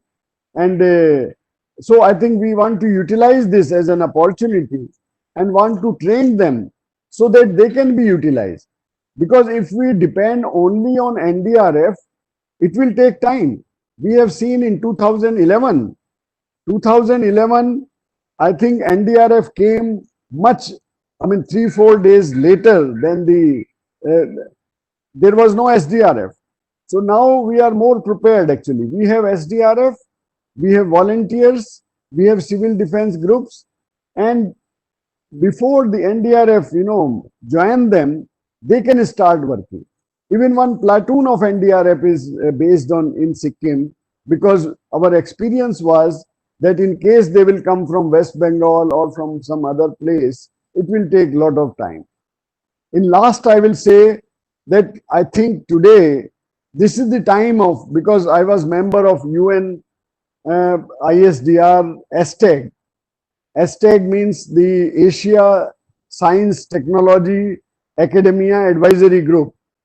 And in that 5 years experience, I could learn many things. I have so many experience from Asia. And I can say only one thing, that we should use maximum, technology in risk reduction. Particularly, warning is the key. In case we could disseminate warning, in case we have correct warning forecasting for each and every natural hazard, then definitely we can do a lot. We can save life. We can save, economic losses. And I think social media can play a very important role, very effective role. This we have seen in the past, and this I can say with firm this thing, that in case we use it, then definitely it is a very, very effective tool for risk reduction. So warning system is one, response is another, rehabilitation, and I think I fully agree and endorse the statement of Brigadier Gangwar that in each and every aspect of disaster risk reduction, each and every aspect of disaster management cycle, I think social media can play a very important role. Thank you very much, for inviting me. And I have another, assignment. I have to go to some other meeting. So I think NIDM will not mind in case I leave after my presentation. Thank you very much. Over to you, Mr. Thapa. Thank you very much, sir. And you, from your busy schedule, you gave us your time. And sir, for highlighting also the PM 10-point agenda, Sendai framework, sustainable development goal, and climate change adaptation, how this all together have created a comprehensive framework to reduce the climate and risk vulnerability and increase the resilience towards disaster. And sir, you have also nicely highlighted how Sikkim is using the online social networking services and social media like WhatsApp, Facebook, Twitter, etc. to solve many problems during natural disaster. Thank you very much, sir, and thank you for joining us, sir. Now I will request Sri Ajit Batham, Project Officer, Delhi Disaster Management Authority, to share his views and experience. Over to you, sir.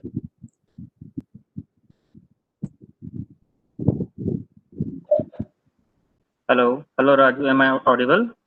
Yes, sir. You are audible, sir. Okay. Thank you so much for giving me this opportunity on speaking on in this national platform. So a very good afternoon to all the dignitaries. And I, Ajit Batham, Project Officer, Delhi Disaster Management Authority. I welcome all the participants on behalf of Delhi Disaster Management Authority.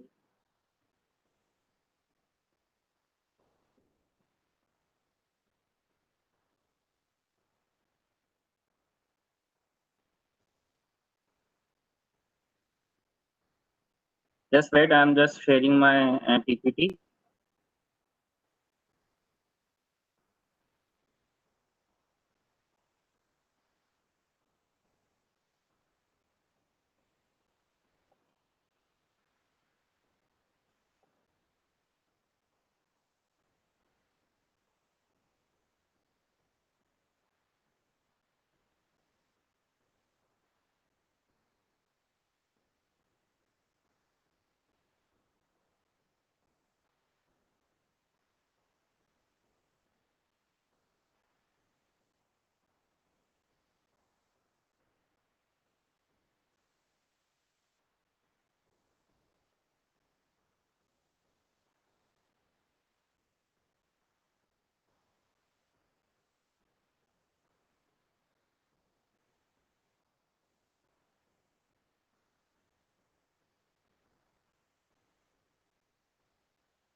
Raju, Yes, sir. Your presentation is visible. can you please share my presentation from your end? Okay, from my end. Okay, okay, sir. I'll try. I will request host to kindly allow me to present.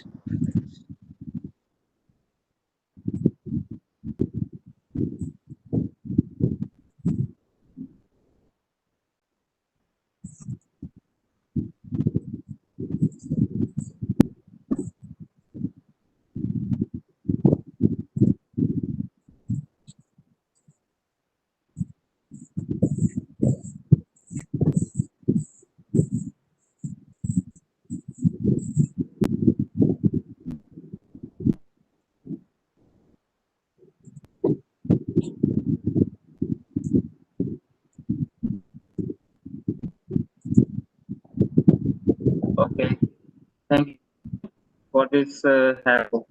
So without taking much time, let's start with the presentation.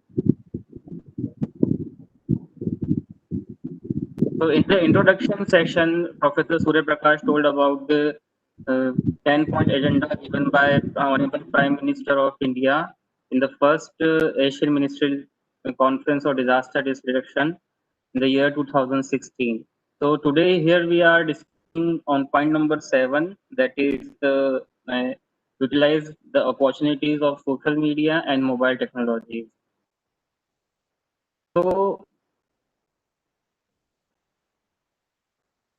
the question is why he emphasized to use the opportunity of social media and mobile technologies. What I found on the while I was surfing on internet, and I found that maybe the reason is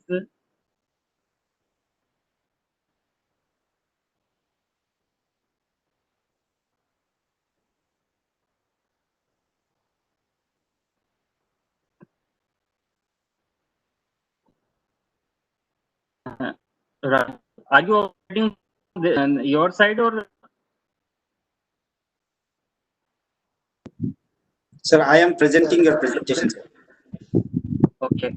Can you please move on to the next slide?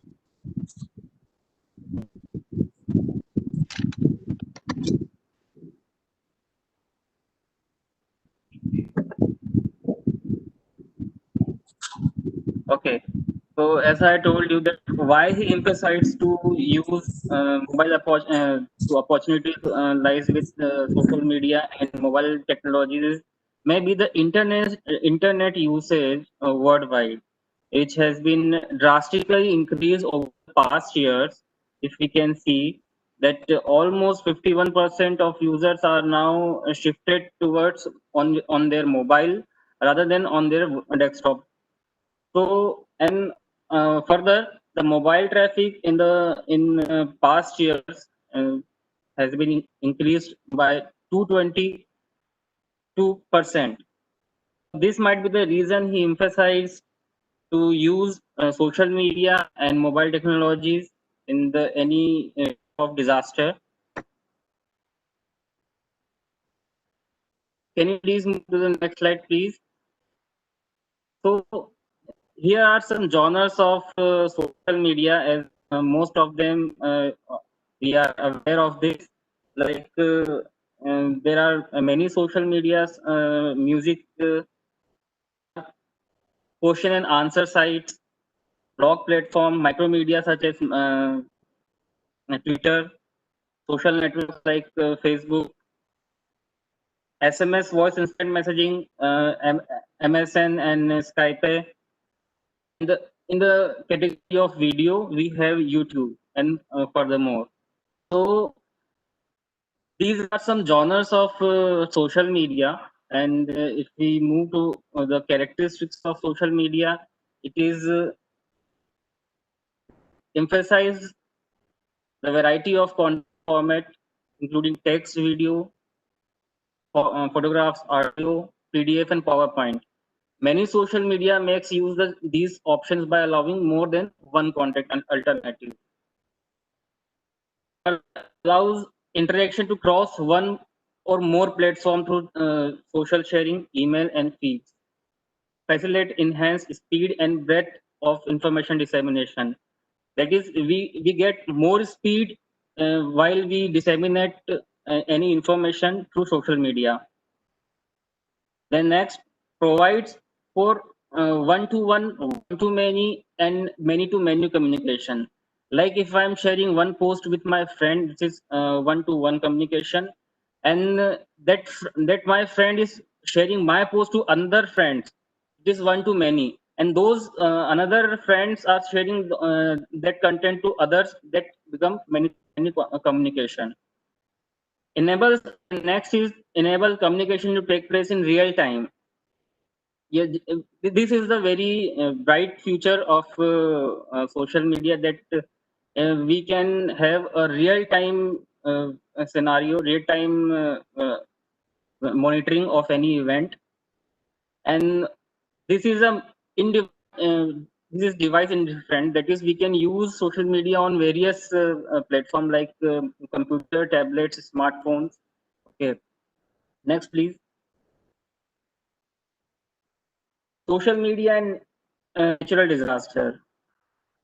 So as we know that it provides valuable information to those in a disaster area, pre or post disaster. Suppose somewhere, some district, if a place is flood prone disaster, flood prone area, then they can have pre and they can have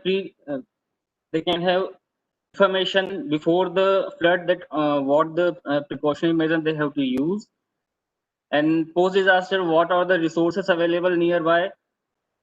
So next one is we can have drive awareness outside the affected areas or generating some volunteers. We can have we can broadcast a message to gather a volunteer in the wake of any natural disaster. Then the concept connect displaced families and friends. It can help to connect family and friend during any disaster or after disaster.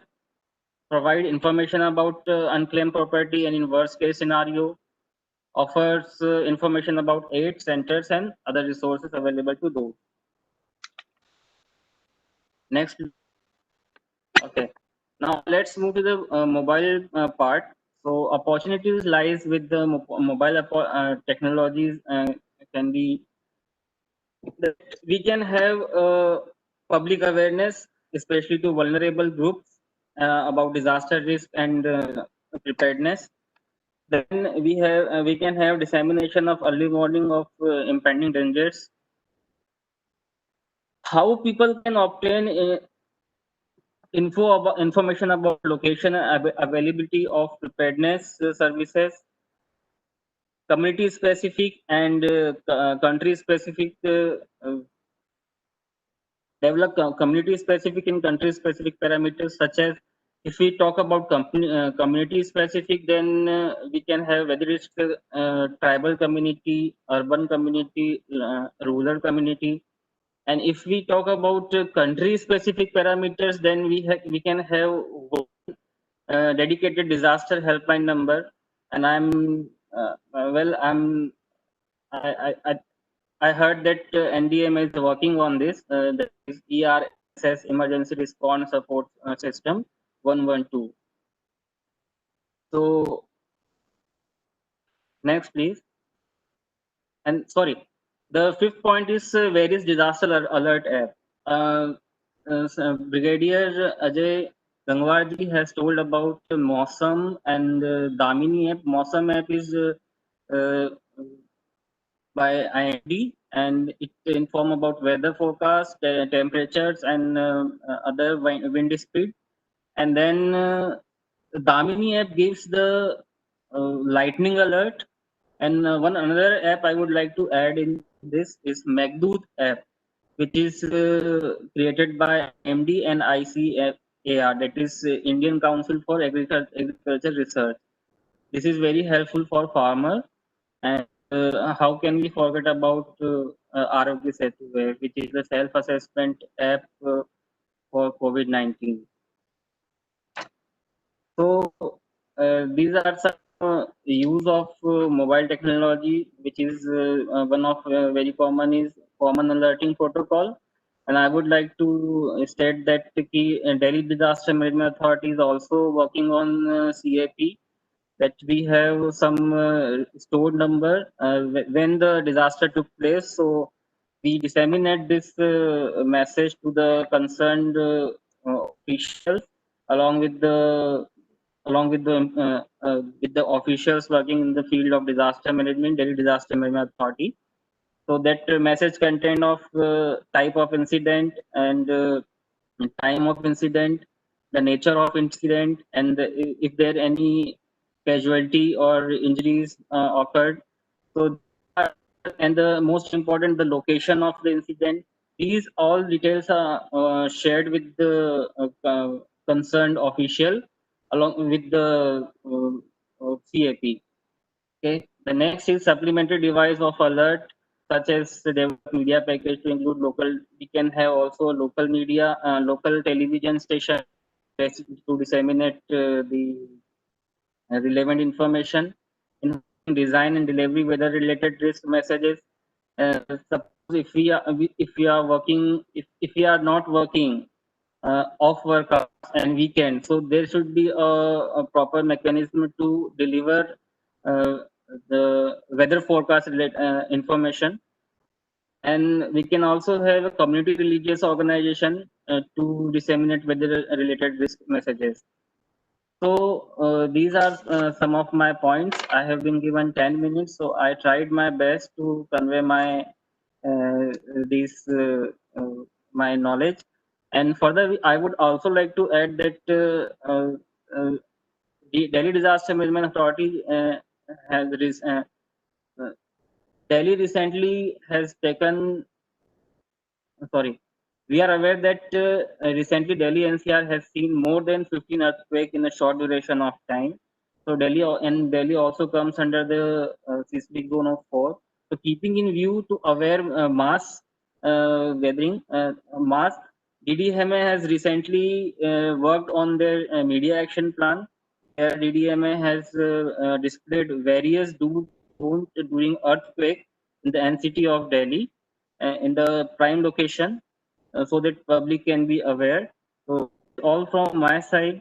Thank you, Raju, for this opportunity. Thank you very much, sir, for your presentation and talking about the evolution of social media as a new medium for sharing the information and also highlighting the characteristic of social media and role of social media in disaster management. Now I would request Professor Surya Prakash, Head GMR Division, NIDM, and in charge of 3 special center in NIDM, to share his views. Over to you, sir. Thank you, Raju. My PowerPoint is visible? Yes, sir. It is visible, sir. Okay. Audible and visible, both, huh?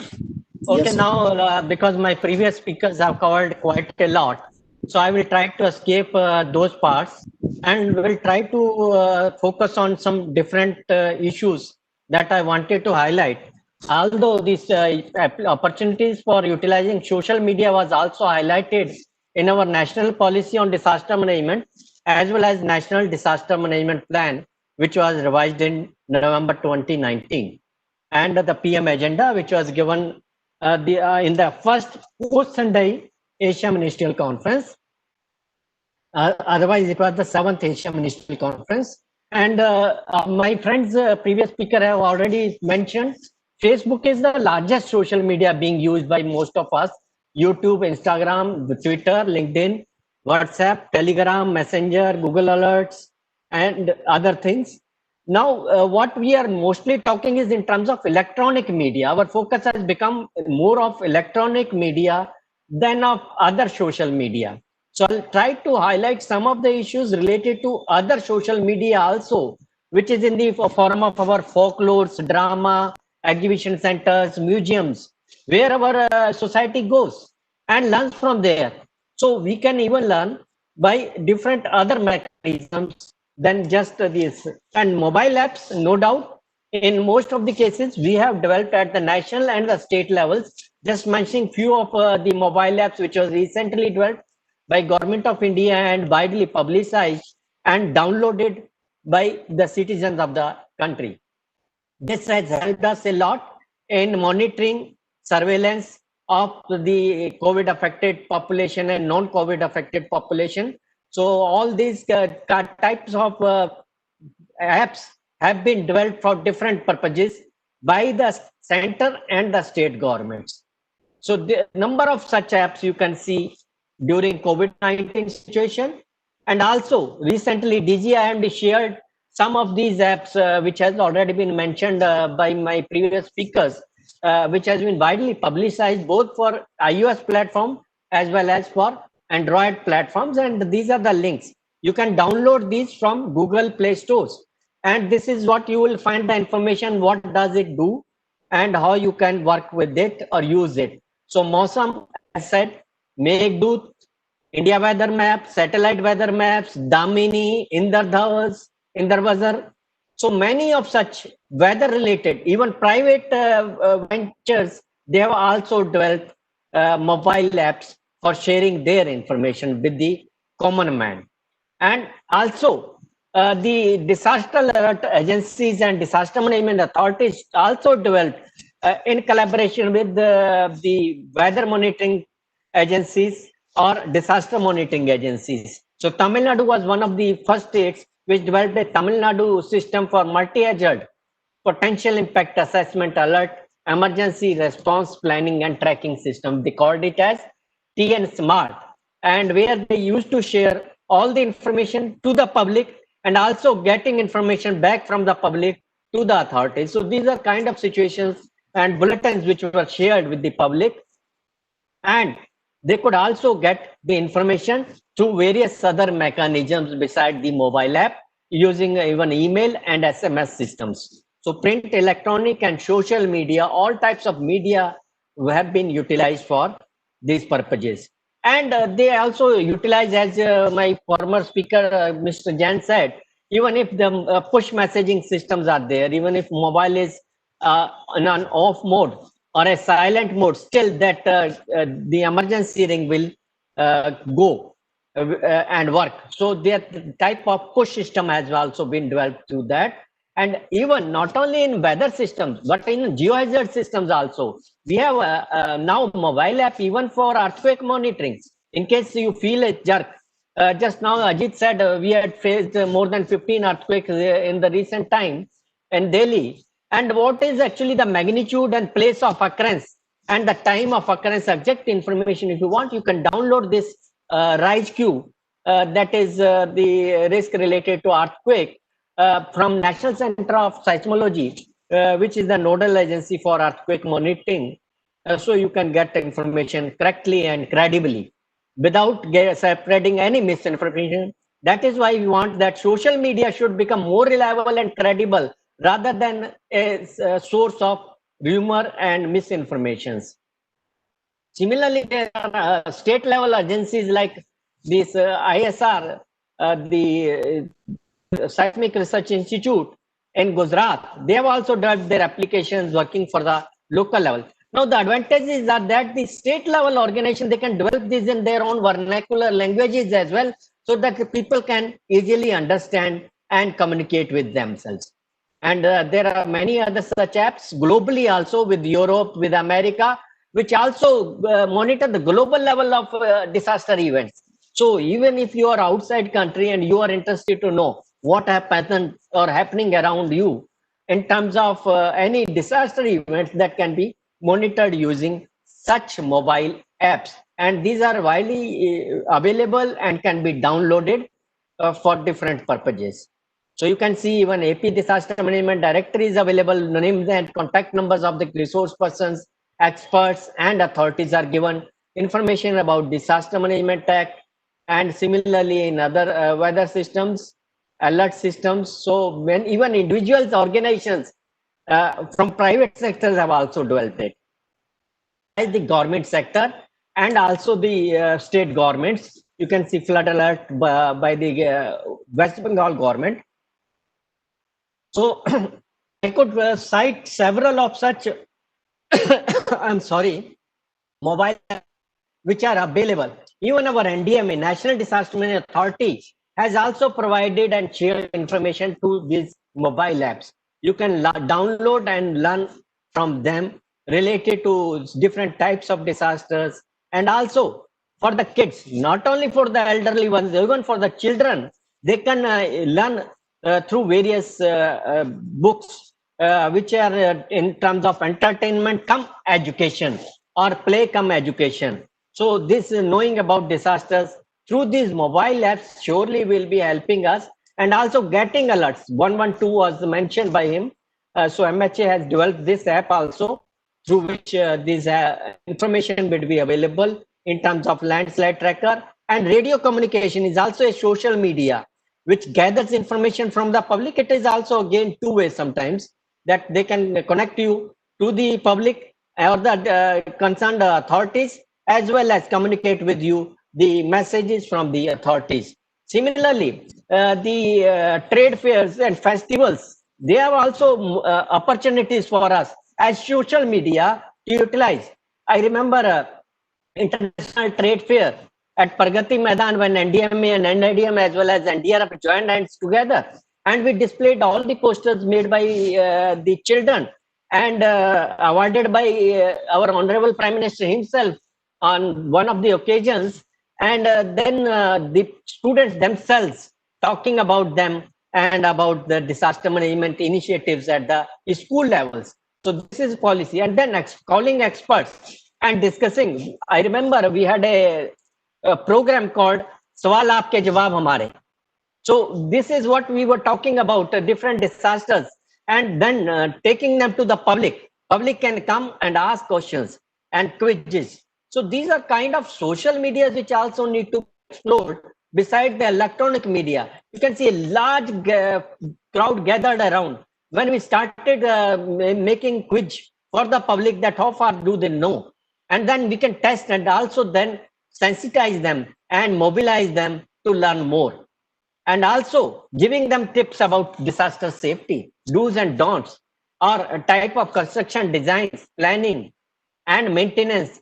All this is possible using such platforms where public come together in large numbers and sharing through posters at public places. This is very, very important. Giving them clues about the pending disasters, and also observing days.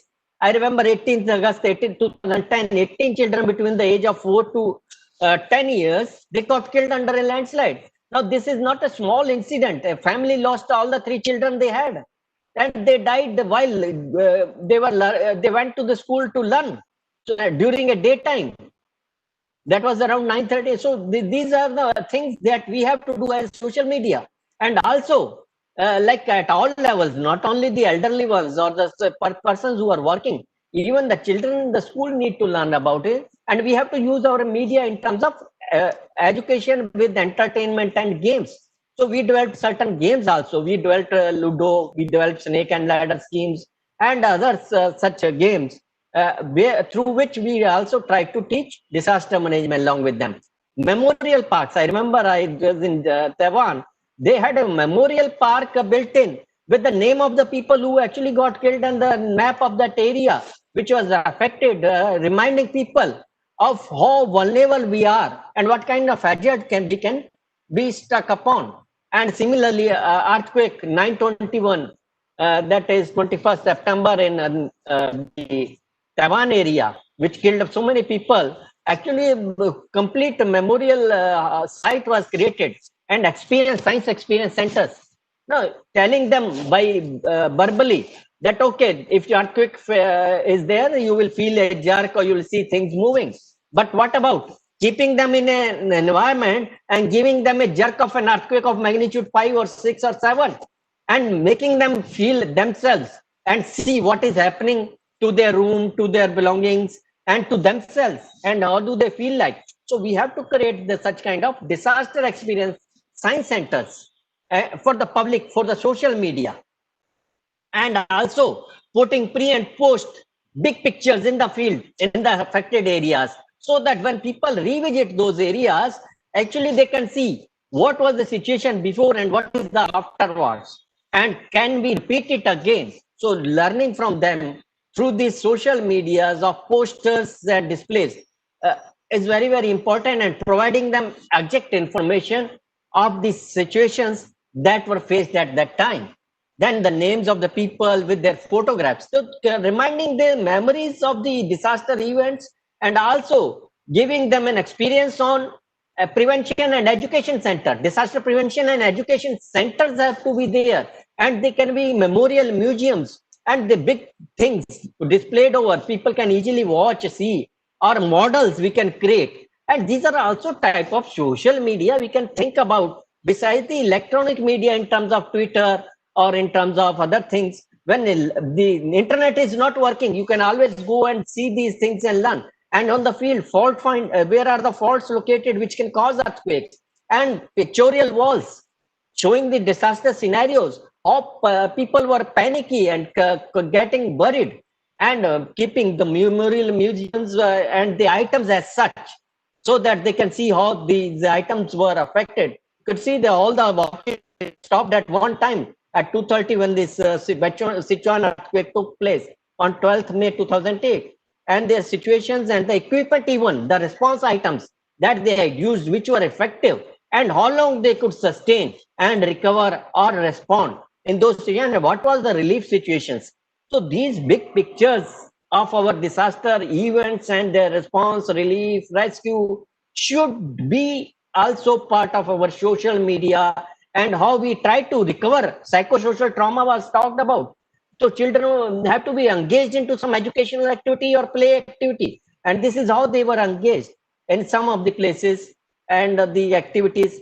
People are learning from each other. Our yoga went international, and people have learned from us. Let's learn from others as well. So till now, we don't have disaster museums, disaster memorial centers or experience centers. I have urged to start with something through this social media and then gain it. We built up a program, self-study program. I saw that it got very popular, and it got a award also in digital governance. That public maps, social maps, which are prepared by themselves, have also to be seen, to be displayed, so that and appreciated, and they should be improved, so that we can become more resilient, and bringing the demo structures in the field, and through folklores, plays, dramas, exhibitions, I would say, are also part of our efforts towards social media, which we have to see, and our socio-cultural activities. Let's join our DM activities into them. Mainstreaming is not putting something separately as disaster management event, but bringing it with other events and integrating it with the lifestyles and culture of the people and their traditions. And through the popular heroes, actors, singers, they can also play a role. And if they bring our issues to the forefront in the society, this media will be more effective than the people like me who are less known to the public. So I think we have to bring these ambassadors into the forefront of our, and then putting those efforts of the appreciations.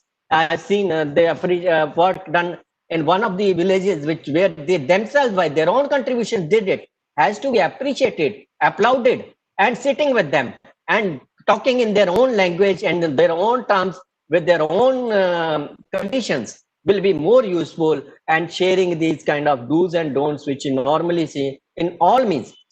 And virtual platforms, we are going more for physical systems. Even virtual systems can also work, and they can also create their own environment with given responsibilities. And I said, one-to-one and one-to-many and many-to-many. Congestion is very important. We have to look into those issues and create that who does good, follows good practices, enjoys, entertains, and other who don't. And these websites from where reliable information, credible information can be had, should be widely publicized along with our social media handles, and also resilient symbols of the society. I saw in a crossroad, you move it in any direction to quickly This is a symbol of social resilience against disaster in Japan on a crossroad. Why can't we build such social resilience symbols? Technology, when it comes in terms of mobile technology, we are very much conversant and we have resources of mobile technologies to establish our communications. However, we are less careful about the media and also the power and the transport. So we have to look into those situations also.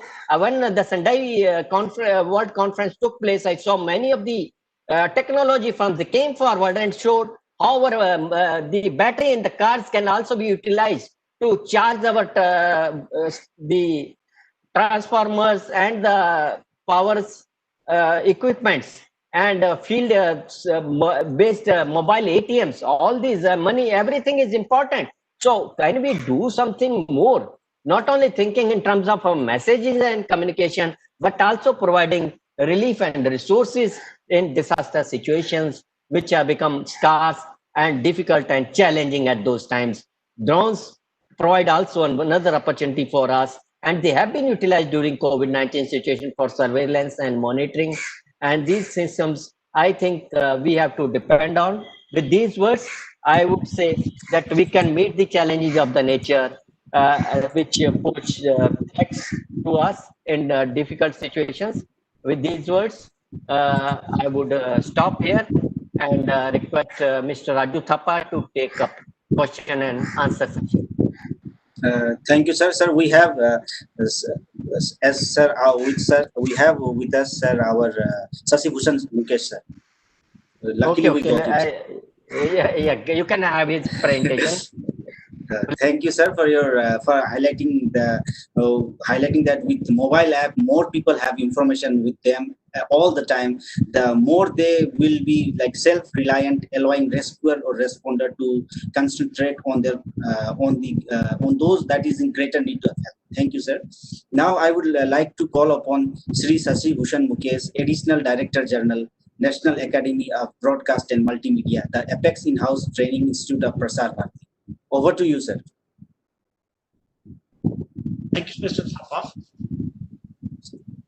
I am very thankful to Major General Manoj Kumar, PSM, Executive Director of National Institute of Disasters Management, for inviting me in this webinar on to utilize the opportunities of social media and mobile technologies in all perspective of disasters management. Good afternoon to all the distinguished dignitaries, experts, and participants in this webinar. It is my pleasure to address you all on what a disasters mean for All India Radio and Doordarshan, India's public service broadcaster. Today, in addition to conventional analog, digital, and DTH mode of All India Radio and Doordarshan transmissions, all the All India Radio stations and Doordarshan channels are available in social media also. The smartphone has become both for radio and television for the today's generation. Previously, we needed different receivers to receive radio and television programs, but with the use of IT-enabled alternate broadcast platform like News on Air app of Prasar Bharati, social media, Facebook and Twitter, etc., All India Radio and Doordarshan programs can be received on handheld mobile sets also. Now we are not confined to a small geographical areas. Anybody, anywhere in the world can hear and see All India Radio stations and Doordarshan channels.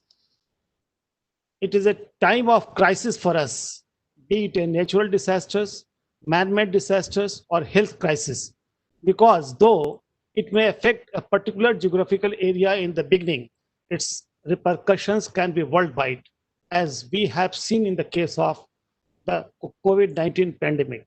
Everybody in this world is vulnerable to disasters, and we have to pay a very heavy price during such times. Disasters come in many forms and shapes and with unpredictable intensities, be it natural or man-made. Every year, natural disasters kill around 90,000 people and affect close to 160 million people worldwide. They have an immediate impact on human lives. They often result in the destruction of physical, biological, and social environment, thereby having a longer-term impact on the health well-being and survival of life on Earth. Be it the Holocaust of Kedarnath or the devastation left by the cyclone in Odisha and West Bengal, or the untold suffering left by the Latur earthquake, or even the sudden kill by lightning strikes, the miseries are immense. While it is not possible to prevent disasters altogether, steps can be taken to mitigate the damage caused by them, and media has a crucial role to perform in disasters management. Advanced technologies and accurate weather prediction have helped avert major disasters in recent times. For example, during the strike of cyclone Amphan in Odisha and West Bengal in the early part of the current year, we are not left at the mercy of such disasters. We can do a lot to mitigate it, be through effective pre-disaster communication, during disasters communication, or post-disasters communication. Help is there at the hand, but we have to lend it with the media business, and organizations like NIDM and NDRF are there to do just that. We must ensure minimum loss to both life and property through maximum possible communication. Well-conceived disasters communication plan does play a major role in disasters reduction and disasters management. All India Radio and Doordarshan has been continuously educating people at large, and particularly those in disasters-prone areas, to remain prepared at all times for such eventualities. Radio being the most portable and the most easily accessible media, it has been used very effectively in disasters reduction and management, be it in the pre-disasters period, during the disasters period, or post-disasters period, or even for rehabilitation of the affected public. In times of crisis and emergency, radio can be lifeline for people in shattered societies or caught in catastrophe or desperately seeking news. Radio brings life-saving informations. Being the today's India's public service broadcaster, All India Radio and Doordarshan has continuously risen to the occasion when disasters like explosion, fires, chemical leaks, landslides, air crashes, bus and train accidents, cyclones, tsunami, floods, and earthquakes have struck our motherland. During the flash floods that struck Bihar in 2008, All India Radio had also developed a software which transferred calls from the helpline telephone to a centralized database in a server. All arrangements were then made to collect information of a persons thought to have been washed away by the floods, but who were actually alive and only got separated from their near and dear ones. Local All India radio stations came in there, and the information was broadcast over its network, resulting in a connecting those persons to their near and dear ones, who now were assured that their kith and kin were only separated from them but alive. The source of the information have to be verified and quoted with utmost care. It has to be borne in mind that while to some section of the audience, disasters stories are of a general interest, these are life and death issues to the affected persons, and also of utmost importance to relatives and friends of such people living elsewhere. Thus, timely dissemination of factual and accurate information is crucial. Being the India's public service broadcaster, All India Radio and Doordarshan remain ever committed to these ideals as enshrined in their motto of Bahujan Hitay, Bahujan Sukhay, and Satyam Shivam Sundaram. All India Radio has its own internal standard operating procedure in place, which enables all India radio stations to swing into immediate action on their own in case of disasters happening in their area of jurisdictions. All India radio stations, particularly those located in the disasters prone area, also carry out regular campaign for educating its listeners on do's and do nots in case of various disasters. In time of crisis, All India Radio and Doordarshan collaborate with the government authorities to ensure highly reliable service and with the availability of requisite backup equipment and supplies, as well as standard procedures and checklists, they possesses a high degree of emergency preparedness to assure continuous information flow to the public. All India Radio and Doordarshan, besides the other media in our country in the recent years, has helped sensitize people most effectively through forewarning and coverage of natural disasters. Today, advanced communications facilities are available for early warning. So are evacuation plans in pre-disasters, safety of life and property during disasters, and rehabilitations in the post-disasters activities. But the success of all efforts depends largely on the understandings the officials from government and NGOs involved in rescue operations have with the media.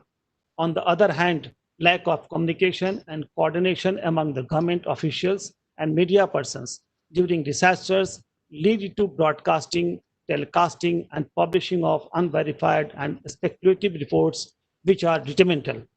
Prasar Bharati services are available in all the corner of the country. All India Radio reaches 99% and Doordarshan reaches 91% in terms of geographical area of our country. A strong national broadcaster is a symbol of national pride for the entire nation and has a great strategic significance. All India Radio and Doordarshan have proved their worthiness by their test in times of crisis. Prasar Bharati participates in many international activities such as training course, workshops, seminars, etc. to update its preparedness for disasters. An ongoing example is the Asia Pacific Broadcasting Union Disasters Risk Reduction Broadcast Media Initiative, a project awarded by ABU by UNESCO, which focuses on enhancing efficiency of early warning system. Prasar Bharati is committed to undertaking all disasters management related information services free of cost. Institutional tie-ups like those with NIDM are also in place to carry this forward. Recent natural and man-made disasters are a major cause for concern to the global communities. Hence, the National Academy of Broadcasting and Multimedia, the apex training institutions of Prasar Bharati, and its regional academy at Shillong devotes as far as possible at least one session on disasters management in all their training courses. The media plays a vital role in the management of disasters by gathering and transmitting information about affected areas, thus alerting the government in power for rescue and relief. The media should be very responsible in disseminating information in crisis. Besides providing the correct information at the right time, it should also create an environment of solidarity and empathy to help in augmenting the collective responsibilities to tackle the challenges posed by any disasters. Thank you. Thank you, Mr. Thapa. Over to you. Thank you very much, sir, for highlighting the various aspects that Prasar Bharati undertakes. Now, due to time constraint, we will fasten up a little bit, sir. Now, we will take few questions. We have received a huge number of questions. Just we will take few questions. And the first question is directed towards Sri S.S. Jain. Sir, is there any scheme of providing telecommunication facilities in high altitude areas of Uttarakhand where there is no means of communication is available and the area is disaster prone, like landslide disaster or avalanches or cloud burst? Yeah, in fact, if you look at the disaster prone areas, border areas, then already a special drive is being undertaken by different telecom companies. Particularly, I can cite example of BSNL. They are trying to reach inaccessible areas of Himachal Pradesh, and similar effort is being made by all telecom companies. And naturally, Department of Telecommunication, which is under Ministry of Communication, is not directly involved into providing the telecom network as such, but the telecom companies which are working under the domain of Ministry of Communication, they do provide the telecom network. But other than this, facilitated BSNL to provide this our chat gateway at Ghaziabad, which has come up in India. So now all the state governments they are able to get the satellite access quickly because all the permissions are going to be given through BSNL and MHA. So these satellite communications, wherever the terrain is not friendly and the population is sparse, in such type of locations, they can always go for satellite phones. But naturally, satellite phones are having their own disadvantage. Even now, the data transmission rates and call rates are very costly, around 30-40 rupees per minute. So sometimes they can rely on satellite phones, and other than that, the telecom companies they have been providing. They are trying to provide the telecom facilities in far-flung areas also of the country also. Thank you, sir. Yeah, now the next question is directed towards Brigadier Ajay Gangwarji. Sir, are you there? Yes, I'm there. Okay, sir. The question is, there is a population which do not have access to smartphones, especially those who are underprivileged, like rickshaw, those who are driving rickshaw. So how are we intending to cover these people and bring them under the social media? How can we cover and how can we encourage them to use social media?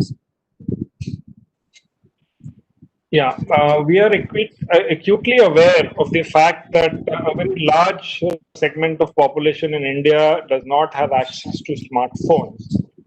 But some of our initiatives like the CAP project and all is SMS based. So even the normal vanilla phones have access to the SMS facility. So that is one way to reach out to these people. There are other means than a mobile phone itself, which can be used to engage with this segment of people. As was brought out that in the Common Alerting Protocol, you have various dissemination media. So mobile phones is one of them. You can use a host of other dissemination media like the television, the radio. Most of the people that we are talking of have access to some form of the other of radio. That's the main form of entertainment for such people. So radio can be used in a big way. In this, there is also an initiative of the community radio, which is very useful in engaging with the communities which have low bandwidth as well as resources. You can use other technologies like signboards which are there or sirens which are there to reach out to these people. We have to find alternatives for people who don't have access to technologies. I hope I've answered that question. Thank you very much, sir. And the last question is directed towards Professor Surya Prakash. The question is from Onkar Puri, Advisor Disaster Management. The question is how mobile application can be used for risk reduction platform as ex-ante technique with the ex-post activities like DRNA and impact assessment.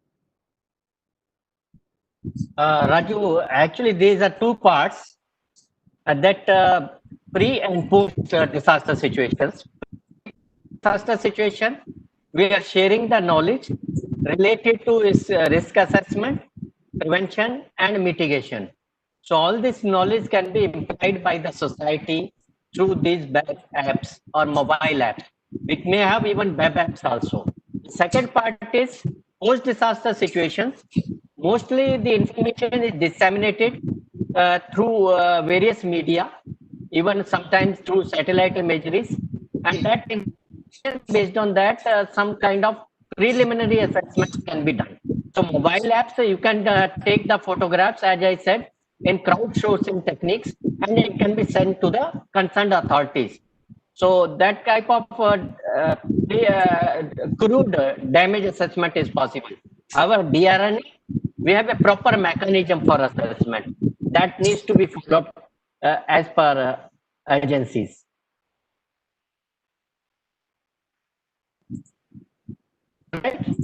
Yes, sir. Thank you, sir. With that, we have come to the end of our technical session of today's webinar. And now moving on to our validation session, I would once again like to call upon our ED NIDM Major General Manoj Kumar Bindal, VSM, for his concluding remarks. Sir.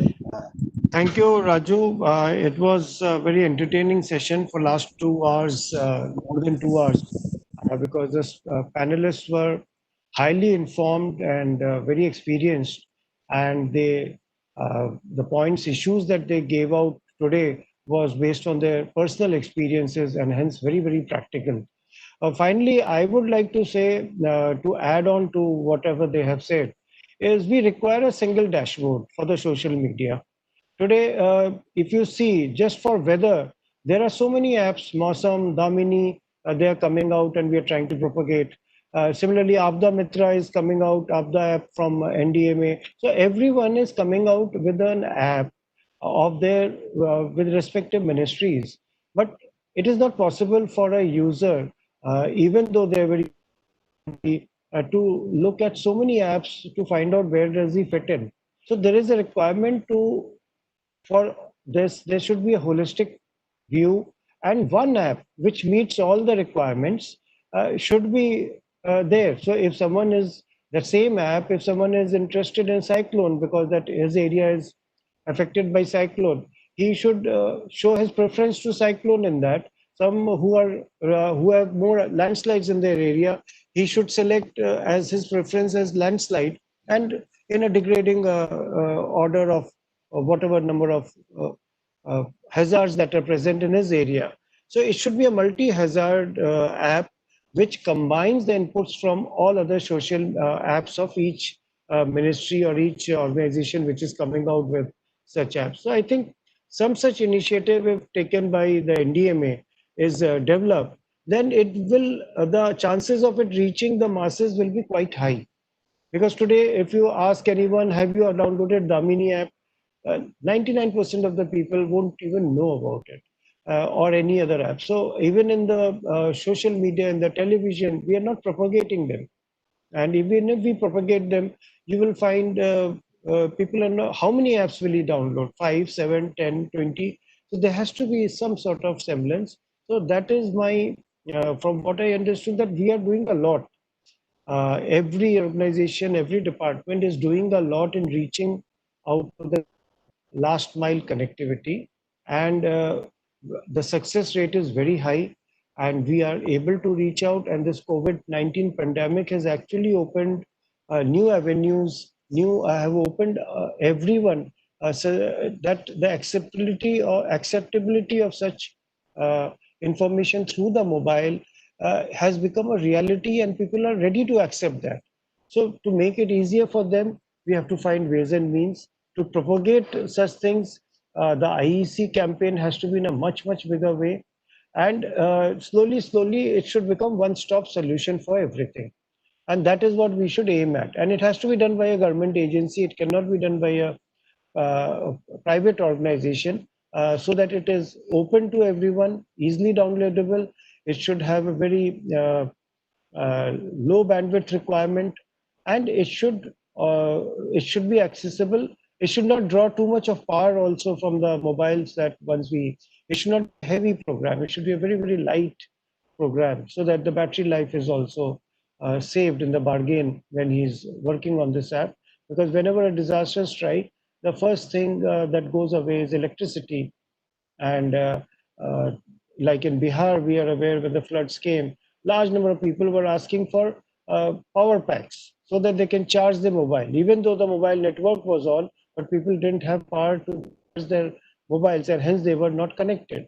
So such things, solar chargers, such things should also be incorporated in such social media technology, as to how we can help them to continue using such apps, of which mobiles, of the any other television during a disaster. So with this, I thank all the panelists for giving out such valuable inputs and insights from both the ministry level, from the broadcasting management, from NDMA. Specifically, we had 3 speakers from Ministry of Communications and the 2 states who have covered in this, giving out the perspective of a district level and a UT level and state level. Thank you so much. And the report, I think, will cover most of the points given by each speaker in detail so that it can be used for further actions. Thank you. Thank you. Over to you, Raju Thapa. Thank you very much, sir, for your concluding remarks. Now I will request Mr. Anil Kathet, who is currently working as a young professional in GMR division, for his vote of thanks. Over to you, Thank you, Raju.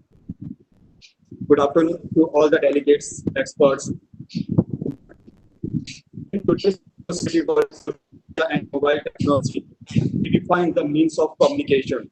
These platforms are efficient and easy way to impart awareness, preparedness, to connect, discuss, share knowledge in specific way. Currently, in COVID-19 pandemic, these were used for disseminating the precautionary measures, do's, don'ts, as well as government's initiatives, guidelines to combat it.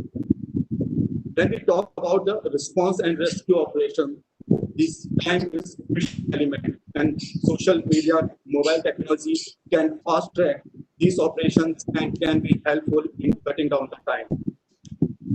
For example, an automated SOS service was introduced by the Army during 2014 Kashmir Floods for rescue operations. Similarly, during Uttarakhand tragedy of 2013, these technologies were used by standard tourists in locating safe spot. But we have to also admit that these platforms are two-edged sword. Apart from several benefits, these platforms are sometimes misused, which intensify the crisis situation. Like misinformation on chicken as a carrier of coronavirus was widely disseminated, and consequently, the poultry industry suffered huge revenue losses. Therefore, this platform should be managed strategically to boost the means of communication before, during, and post disaster. Hopefully, the inputs from distinguished dignitaries, renowned experts in today's webinar will be helpful in developing a roadmap to strategically utilize the opportunity of social media and mobile technology in TRR. At the outset, I would like to propose hearty vote of thanks to dignitaries of inaugural session, Sri G.V. Sharma, Member Secretary, NDMA, Lieutenant General Shayyad Atta Hasnan, Member NDMA, Major General Manoj Kumar Bindal, Executive Director, NIDM, for their supervision, setting the context of the webinar through their respective experiences and knowledge. I also take this opportunity to thank our distinguished experts, Professor B.K. Sharma, BC, Sikkim SDMA, Shri S.S. Jain, Director, EM Department of Telecommunication, Brigadier Ajay Gangwar, Advisor, NDMA, Shri S. Mukesh, ADP and APM, Professor Surya Prakash, Head GMR Division, NIDM, and Ajit Atham, Project Officer, DDMA, for making the webinar significant through their wisdom and experiences. I express a deep sense of gratitude to all the participants for their active participation in the webinar. I would also like to thank my GMR colleague, Mr. Raju Thapa, for moderating, and Dr. Ajit Kaur for facilitating the webinar. These words, I conclude my vote of thank you. Over to you, Raju. Thank you, sir. With that, we have come to the end of this webinar, and there are a few announcements for the participant. NIDM is also organizing several other webinars and training programs in various aspects of disaster management. And we would request you to kindly visit our official website, www.nidm.gov.in, to get the details of all our upcoming programs and activities. You can also visit our official YouTube channel also to get access of our conducted programs. And your attendance is automatically recorded in the Cisco WebEx platform, so you don't need to worry about your attendance. Thank you very much. Thank you, everybody. Thank you, everyone, for participating. Should I end Anil it? sir, I think, yes, sir. Anil sir, I think we can end this meeting.